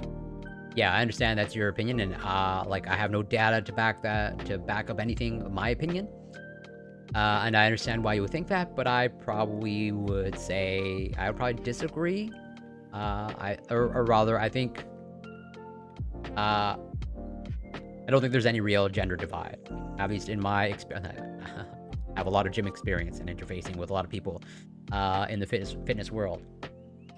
But I think on the whole, on average, there's not that much difference in terms of like, yeah, there are a significant portion of men and women, or however you identify, that are motivated by for aesthetic purposes.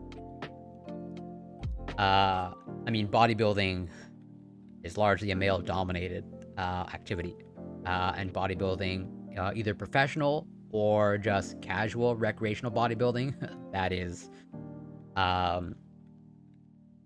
totally aesthetically driven.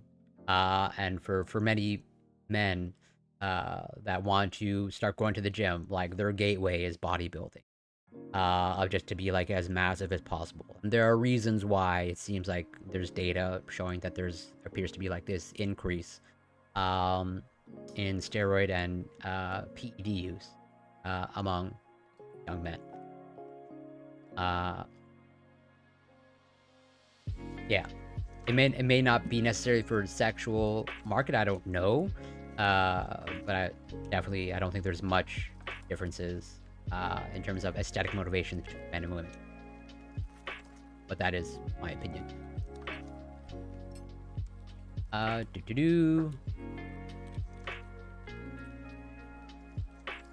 Where was I? Oh yeah. Oh, Celadon K, welcome. Thank you so much for popping by from Science Stream. Super appreciate it. Hope you're doing well. Nice to see you. Where right now we are going over this study.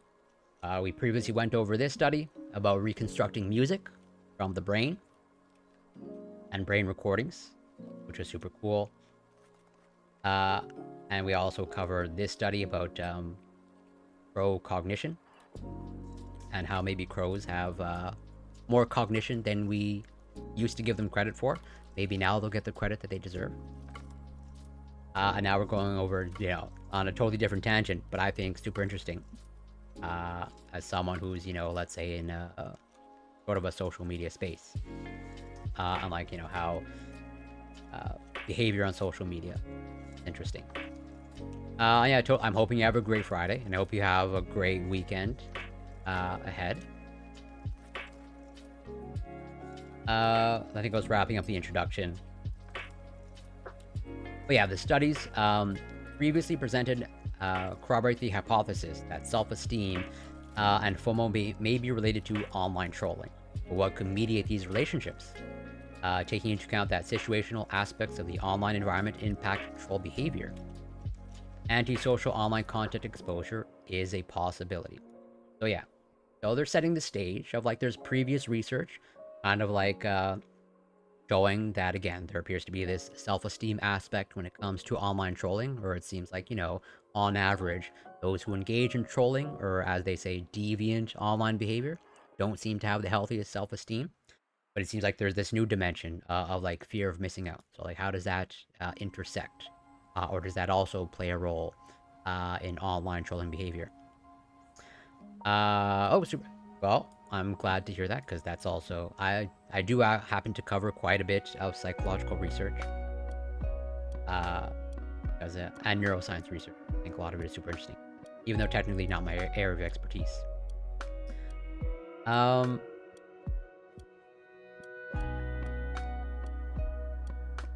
Cool. So, So obviously only share what you're comfortable in sharing.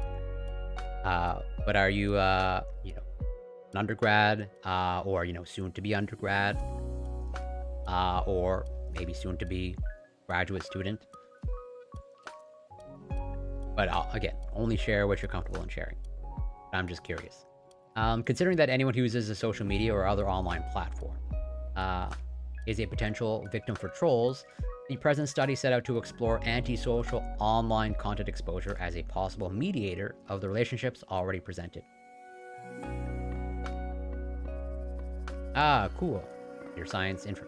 And maybe you probably might be more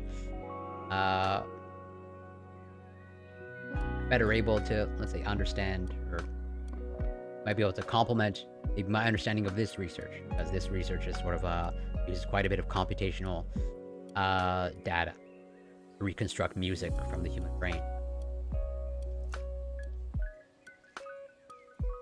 This variable is defined as any media, for example, images, videos, or communication formats such as messages and comments available online that aims to attack, harm, and or annoy both the direct target and indirect consumers of content.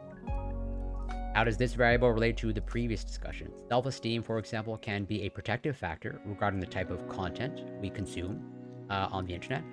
Despite this being a topic still underexplored, previous studies have already observed a negative impact of high self-esteem in phenomena such as problematic internet use, which increase the user's vulnerability to be exposed to negative content. On the other hand, fear of missing out, or FOMO, can be a risk factor for exposure, given that the behaviors associated to this phenomenon increase the possibility of online attacks. In this study by Buglas et al., I guess, for example, the results indicated a relationship between high levels of FOMO and a propensity to disclose more personal information online, thus increasing the potential online vulnerability of those who show this characteristic. The impact of stable individual characteristics on specific media consumption is also corroborated by the GAM. They gave that acronym earlier. Escapes my brain. Yeah, General Aggression Model, right. Changes in personal variables can alter the situations in which the person chooses to get involved, in this case, the online context that are accessed by the user. I think this speaks to what was brought up earlier by Reficules and Rafa of, like, how you interact with something. It's not just, well, it's a two-way street, especially when it comes to trolling.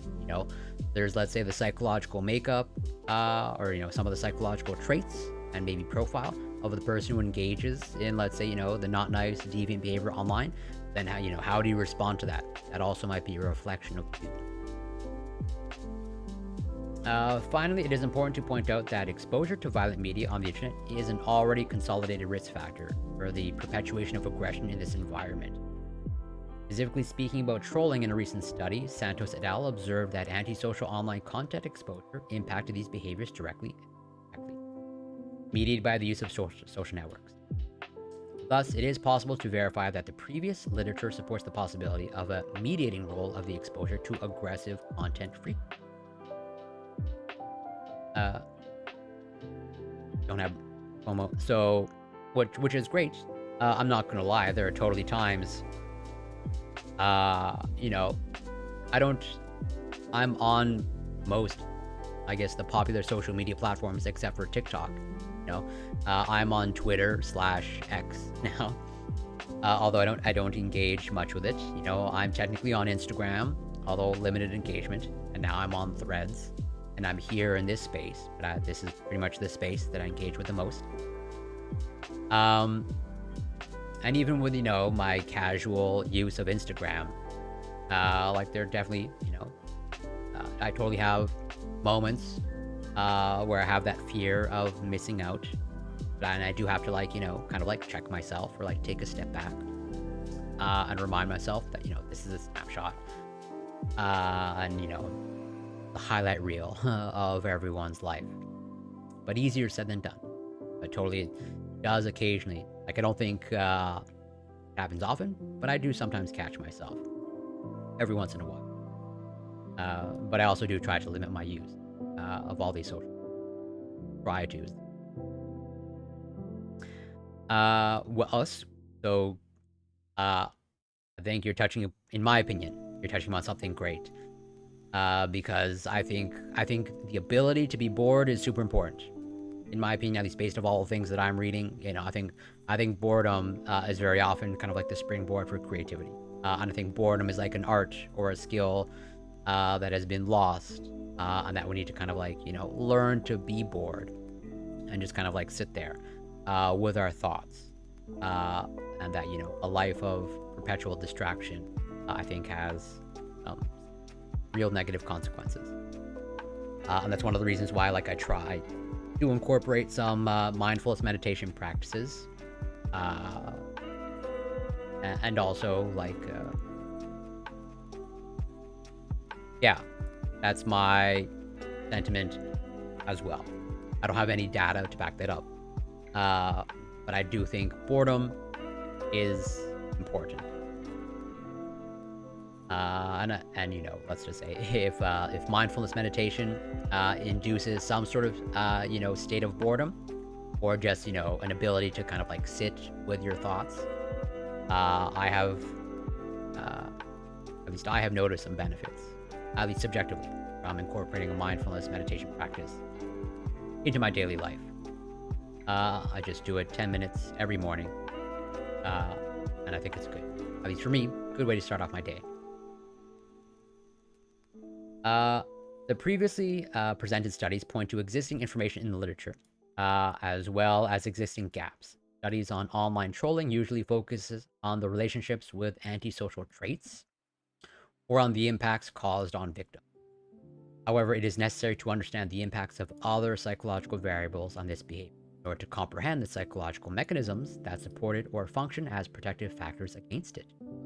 Furthermore, investigating the mediating role of the content consumed online is necessary, given that trolling is a consequence of the characteristics of the virtual environment. Finally, research on the topic outside the North American context is needed, especially considering the fact that Brazil has the 5th largest number of social media users worldwide, right? So this is a study out of Brazil. I don't think it affects the overall findings broadly, and I think what's found here in Brazil probably extrapolatable to the population at large. There might be some unique differences, but I think it's pretty much like relevant to the rest of the world. But it is important to note. I would agree regarding boredom, yet limit of language.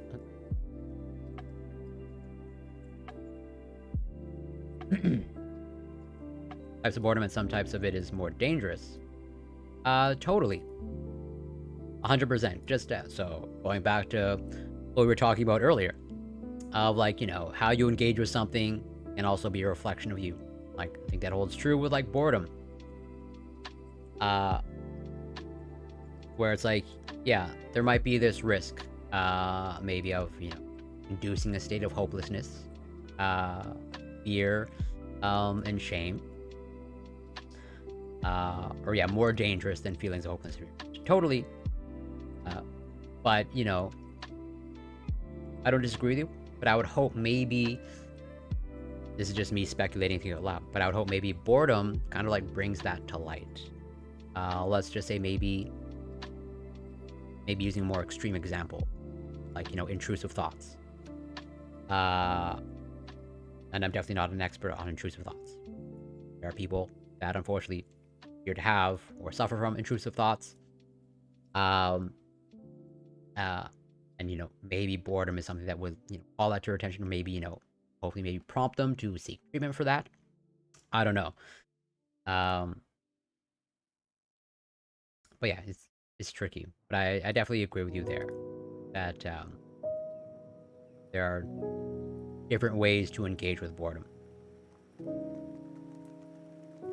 I'd say that seeing how people deal with varying stresses of social separation would be indicated with some aspect. Yeah, and I think it's a really tricky conversation, because from my understanding, I think it's fair to say that we are social creatures, and we are wired I think we are arguably wired, generally speaking, to connect with people and to socialize with people face to face. I think we have faces for a reason. And I think it's understandable given certain conditions, and as you say, social deprivation. It's totally understandable and let's say normal, arguably healthy to feel lonely or alone. How you engage with that and those feelings, also I think, as you say, is indicative of some of the aspects of their inner workings. Or, just because like you feel like, I think there's something to be said for learning to sit with your feelings of loneliness. This is not to say that, that's how you should always be, and that, you should like socially retreat. But I think there's something to be said just as, I think learning to be bored is kind of a skill these days that I think more people should cultivate, maybe even myself included. I think just the ability to be alone, but I'm not saying that should be a perpetual state. So it's like, yeah, really tricky, and I overall agree with the sentiment, sure.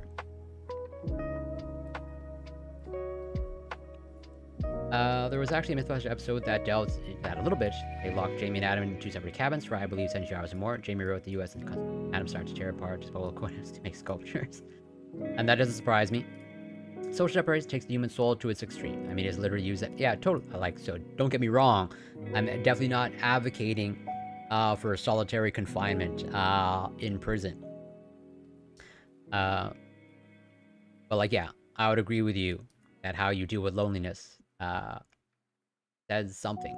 But I understand that for some people, it's really difficult to deal with those feelings, given their upbringing. I would say the ones who, let's say, find it impossible to deal with feelings of loneliness, I wouldn't necessarily blame them per se. I think this is largely just a product or largely driven by the way they've been socialized or raised in their upbringing.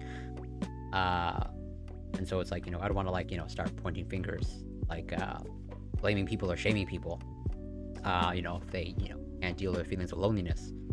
But like, yeah, like a tricky thing to talk about. I agree with the overall sentiment of like, yeah, dealing with feelings of boredom, I think is a skill, but yeah, I don't think people should be bored all the time. And same thing, I think dealing with feelings of loneliness is a skill, but I would never advocate for someone being alone or having feelings of loneliness all the time. But yeah, from these limitations, it is possible to highlight the importance of investigating these variables together. In the contemporary connected world, it is not only necessary to understand that individual characteristics are risk factors for online aggression, but how previous exposure to negative content can impact effects. Thus, considering the previous discussion and the need for studies involving the aforementioned variables, this exploratory study aims to observe the impact of self-esteem and FOMO on online trolling, investigating the mediating role of antisocial online content exposure. These effects are also theoretically supported by the general aggression model. According to the model, different personal variables, for example, low self-esteem, high FOMO, impact long-term aggressive behavior by affecting and relating to the development of knowledge structures, the way that individuals interpret the environment. Furthermore, studies with the general aggression model demonstrate that exposure to violent media is a relevant risk factor for aggressive behavior. Therefore, based on the previous exposition, following hypotheses were elaborated. So 6 hypotheses. Self-esteem will have a negative relationship with online trolling, so the higher the self-esteem, less likelihood that you'll engage in online trolling. Reverse. FOMO will have a positive relationship with online trolling. FOMO will have a positive relationship with antisocial online content exposure. Self-esteem will have a negative relationship with antisocial online content exposure. And antisocial online content exposure will have a positive relationship with online trolling. And their last hypothesis, antisocial online content exposure will mediate the effects of FOMO and self-esteem on online trolling. The internet provides a flavor of interaction that I find paradoxical in some circumstances. We're socializing right now, but there are different rules and possible outcomes in place. Yeah, totally. And that's where I think it's also tricky. Where I think, there's totally benefits to these online spaces. And like for some people, it can be, sort of a godsend, if because like it might be one of their only forms of social interaction. Especially when during like the height of the pandemic and lockdowns, and like depending on where you are, especially in my location, we had an actual curfew in Quebec, Canada. And you couldn't go anywhere. And so, like, yeah, in that context, like, just think if we had no internet whatsoever. And there's totally a place, for virtual interactions. But if that's all you are getting and consuming, I think there might be some issues there. But I know for some people, they have almost like no choice or like limited other options. And so it's like, yeah, again, also like really tricky. And like you said, the rules are essentially different. Those one that can't deal with loneliness, I would not shame them, but I would argue it is a fair psychological strength meter. Same way, I would not shame you for being weaker than Mike Tyson physically, but it is a fact for me and you. I argue the same for people who can't handle alone. Yeah, there's no strong disagreement for. So it all comes down to kind of. So I'll give you an example. I think there's a little bit of maybe a resilience factor to it.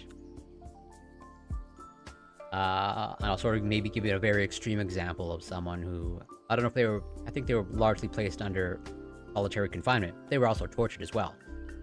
Like you can limit my ability to speak in this medium, and there are social conventions. Yeah, 100%. And well, yes, and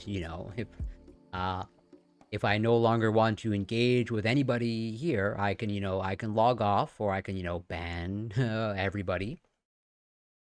But this person, like one of the most decorated, I think, Navy? Yeah, Navy. But I think one of the most decorated military officers of all time. They have a very interesting story. And also, fun fact, they were a pretty big proponent of Stoic philosophy. And they credit Stoic philosophy for their ability to, get through the experience that they got through when they were captured in Vietnam, if I remember correctly. Where, yes. Oh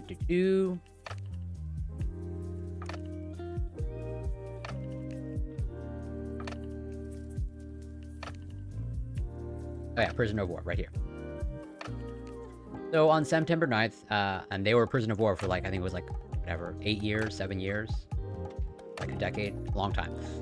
On September 9, 1965, while flying as the Carrier Air Wing 16 Commander from USS Oriskany on a mission over North Vietnam, Stockdale ejected, and he parachuted into a small village where he was severely beaten and taken prisoner.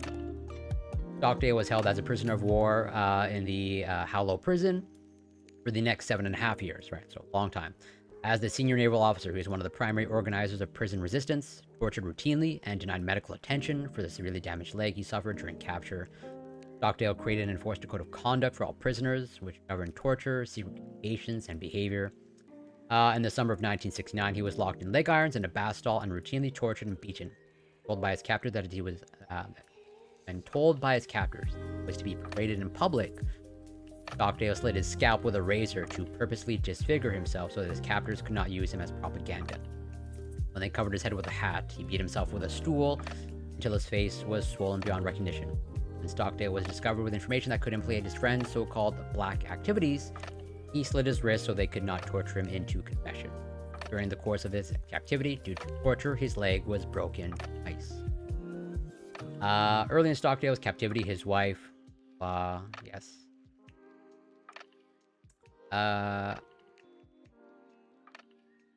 But yeah, so yeah, the Stockdale paradox, he sort of like gives his sort of like philosophy in dealing with these like really harsh conditions.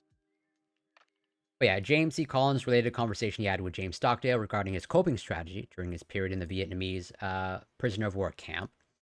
When Collins asked which prisoners didn't make it out of Vietnam, Stockdale replied, "Oh, that's easy, the optimists. They are the ones who said we're going to be out by Christmas, and Christmas would come and go. Then they'd say we're going to be out by Easter, and Easter would come and go. Then Thanksgiving, and then it would be Christmas again, and they died of a broken heart. This is a very important lesson. You must never confuse faith that you will prevail in the end you can never afford to lose, with the discipline to confront the most brutal facts of your current reality, whatever that might be. So all that to say, and they have, again, I would encourage anybody to read more about the story. And at one point, they were commissioned, once they were released, they were commissioned to pretty much promote their philosophy, or how can we incorporate this mentality into our actual soldiers, so that they can be as resilient and cope with these difficult conditions. It's actually highlighted here. I've read it before, way back in the day. But the Stoic Warriors Triad, but it's actually something that, I think at one point the Navy did try to implement, put it into a curriculum. One of the main questions I want to find and answer: what caused people to carry over internet conventions to practice staggered? Any response can be seen as an affirmation. In real life, badgering takes on a new level of dopamine loops. Are you able to give an example? Because I'm not 100% sure exactly what you mean. Unless you mean something like, communicating in emotes in real life. Or just communicating in, Kappa and Bible thumb expressions.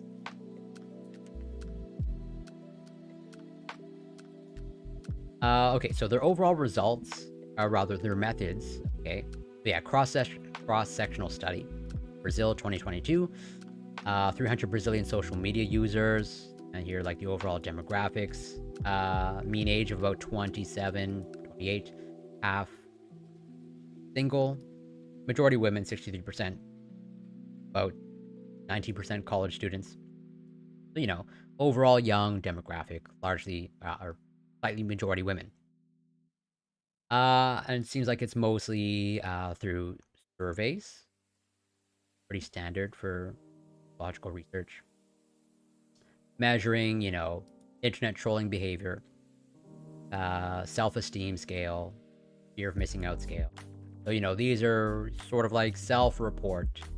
Not sort of. It seems like they are self-report data.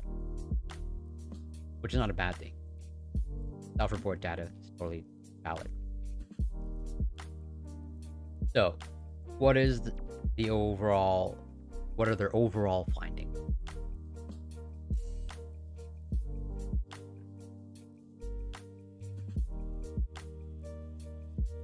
Okay, so it sounds like you mostly mean escalation.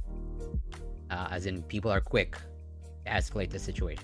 That I totally understand that. Well,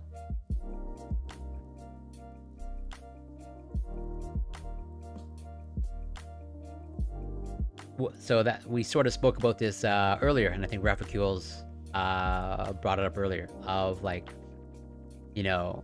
I think at a cognitive level, or at a conscious level, I think people know that they're feeding the troll, but it's almost like they can't help themselves, right? And I think there are reasons for that.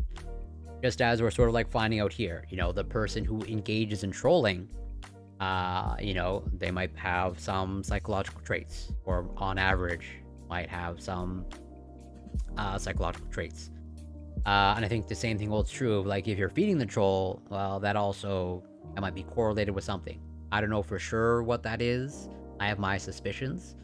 But yeah, I take your point of and I'm sure, the people that are feeding the troll, I don't know if they have. Yeah, I don't know how much control they have over their actions. Same thing with the person who is engaging in trolling. I don't know how much control they have over their own actions. Well, not going to get into free will and all that stuff. But yeah, it almost seems like they can't help themselves. The present study aimed to observe the relationships between trolling, self-esteem, FOMO, and antisocial online content exposure. We generally observe that low self-esteem and high FOMO have direct and indirect impacts mediated by the consumption of antisocial online content on online trolling. Thus, the objective was accomplished, and the results will be discussed below. According to the first hypothesis, and I think their first hypothesis was like the relationship between trolling and self-esteem, a negative relationship was observed. So pretty much confirmed their hypothesis in that, lower the self-esteem, the greater the likelihood to engage in trolling. Which I don't think that's surprising, personally. But I've also, read quite a bit of the research on self-esteem. The present study goes partially against the results of March and Steele. Although their results also found a negative relationship, this relation was moderated by trait sadism. So the overall trend is the same, but it seems like there's this extra sort of variable. Or like this, moderated by trait sadism. Despite this, the results presented here corroborate other studies on cyberbullying and trolling, which found similar data. Thus, despite the significant results presented in the study, further research is necessary to resolve this disparity in the literature concerning this topic. But why would low self-esteem be related to online trolling? One possibility is the use of this behavior as a form of self-protection against negative feeling, using the externalization of aggression to regulate the individual's affective state. In addition, more aggressive people may use violent action, for example trolling, as a way to feel better about themselves. So like if in fact, and it looks like they do, at least based off of this research and past research, if they have low self-esteem, this might be one of their ways of, like meeting their needs, so to speak, or as a way to, bolster or artificially inflate their self-esteem.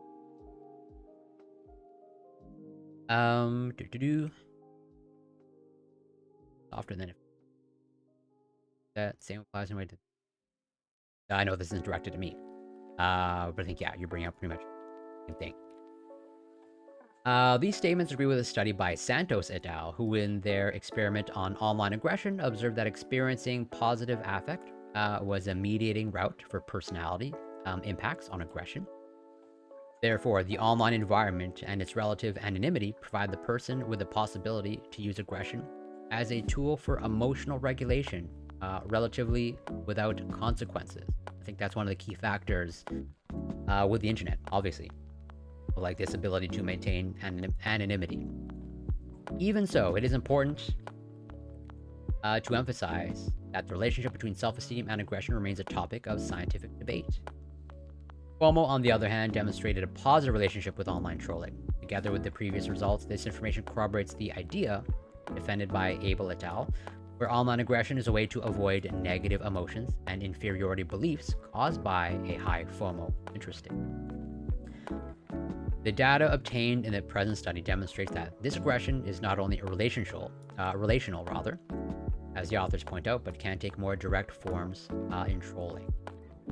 The notion that FOMO is associated with negative feelings about oneself is also supported by the observed negative correlation with self-esteem, which is consistent with previous studies.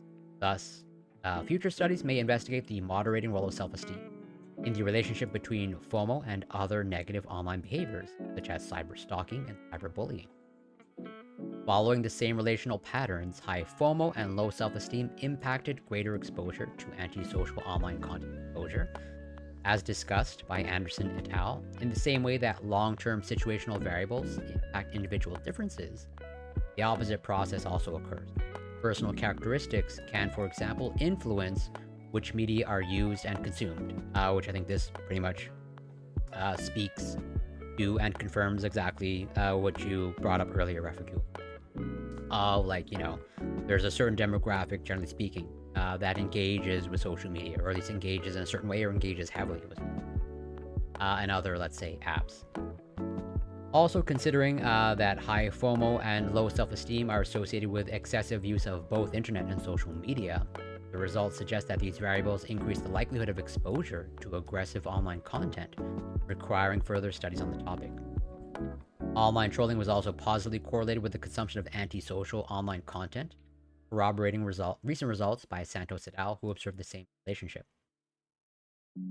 As pointed out by Brewer and Kerslake, being exposed to aggressive content increases the probability of perpetuating similar behavior. This statement finds support from social learning theory, We're observing aggression promotes both the learning of these actions and the expansion of the individual's repertoire. The general aggression model, a more recent theory on the subject, also argues that long-term exposure to violent media leads to an increase in violent attitudes and beliefs, desensitization to witnessing violence, and the development of hostility biasing. In other words, a person who is constantly exposed to violent videos and posts may start to believe that on the internet that behavior is normal, that there are no consequences for acting that way, and that online aggression is less serious than aggression in real life. Right, so there might be like maybe this normalizing effect, or people don't really understand the consequences of their actions. Oh, wow, Refugios, thank you so much for the bits. Super generous and super appreciated. Yeah, I don't know what to say. Can't thank you enough. And yeah, very kind of you. The fact that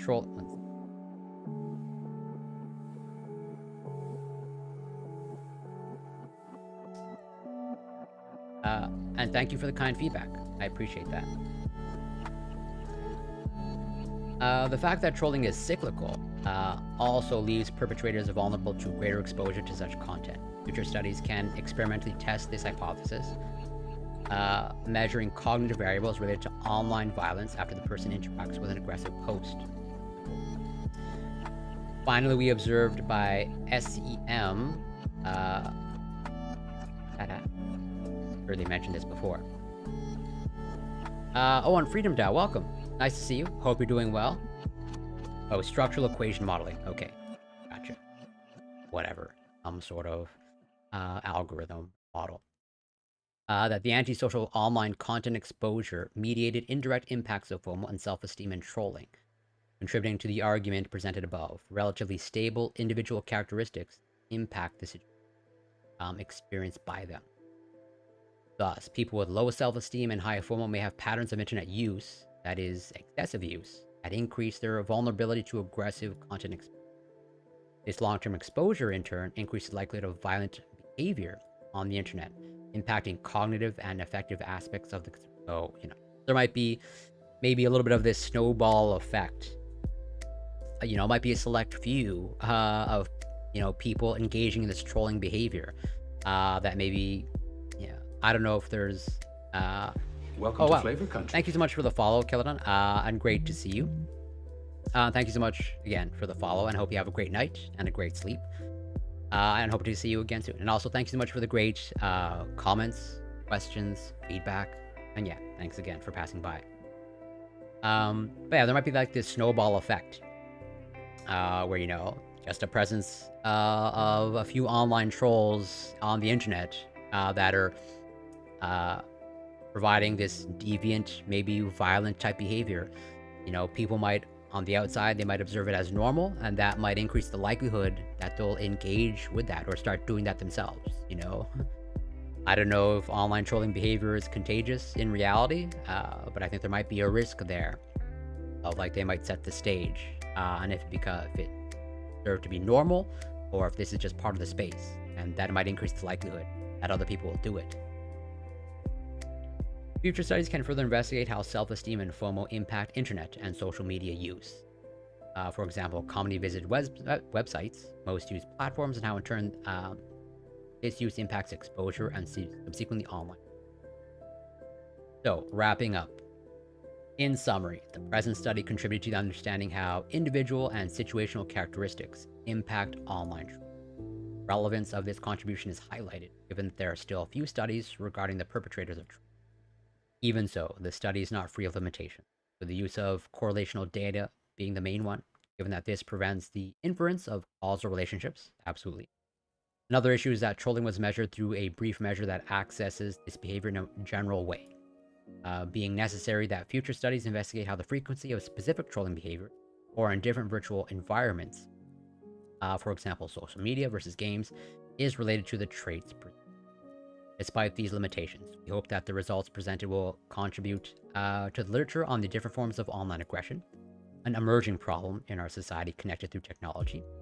What drives a person to bother unknown people on the internet as a form of entertainment? Understanding the psychological mechanisms that support this behavior is a starting point for dealing with that, which, yeah, I think that is a great question.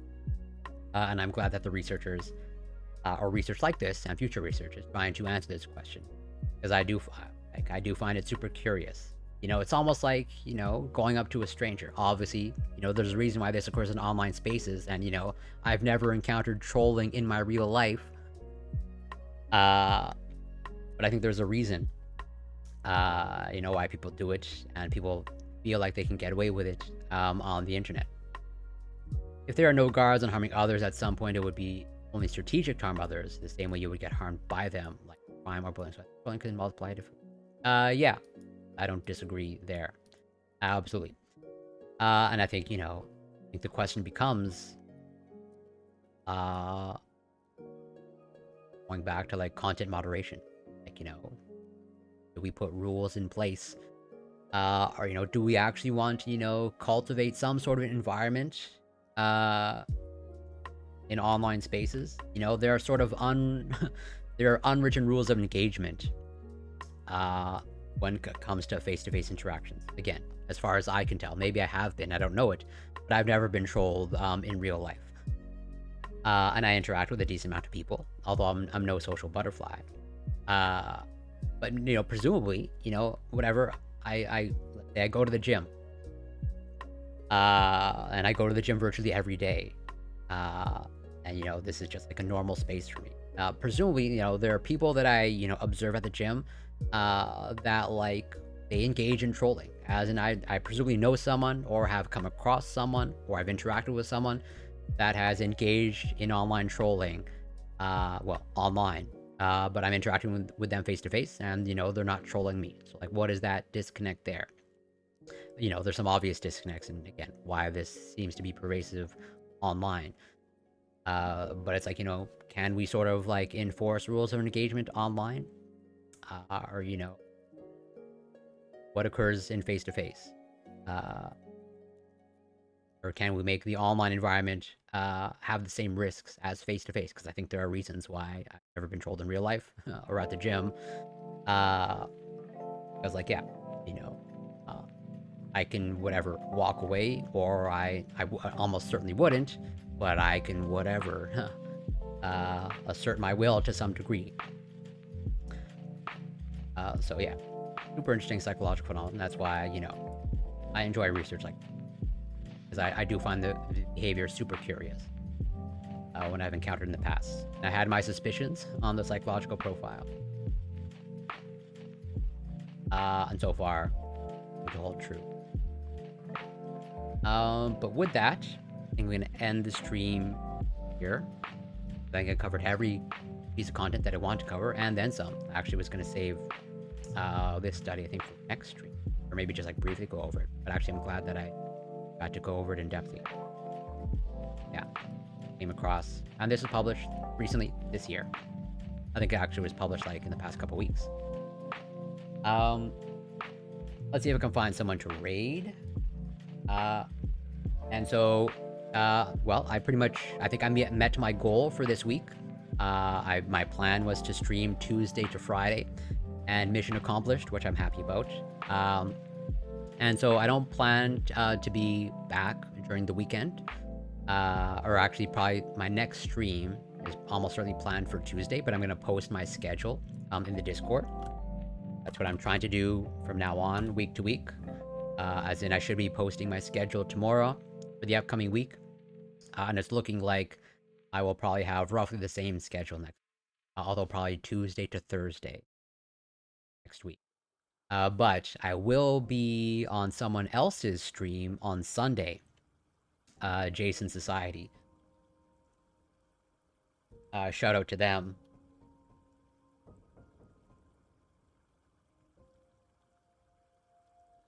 I'll be on their streams. They host a show, Stonercast, where, basically, as the term implies, whatever, it's a Stonercast, but I will not be partaking. I'll be mostly there to, basically, maybe share some of the research on cannabis, both, whatever, positive benefits, and, maybe some negatives. I'm mostly just there to just chill, hang out, have a good time, with them. So if you're interested in that on Sunday, I think it's taking place, I think at 7:20 7:20 p.m. Eastern time. I think that's an intentional choice of time. But yeah, I'll be posting my schedule in the Discord, and I should be back on Tuesday. But yeah, if you want to see me on the weekend, it'll be on Jason Society's Donor Cash. Let's see if I can find someone to raid.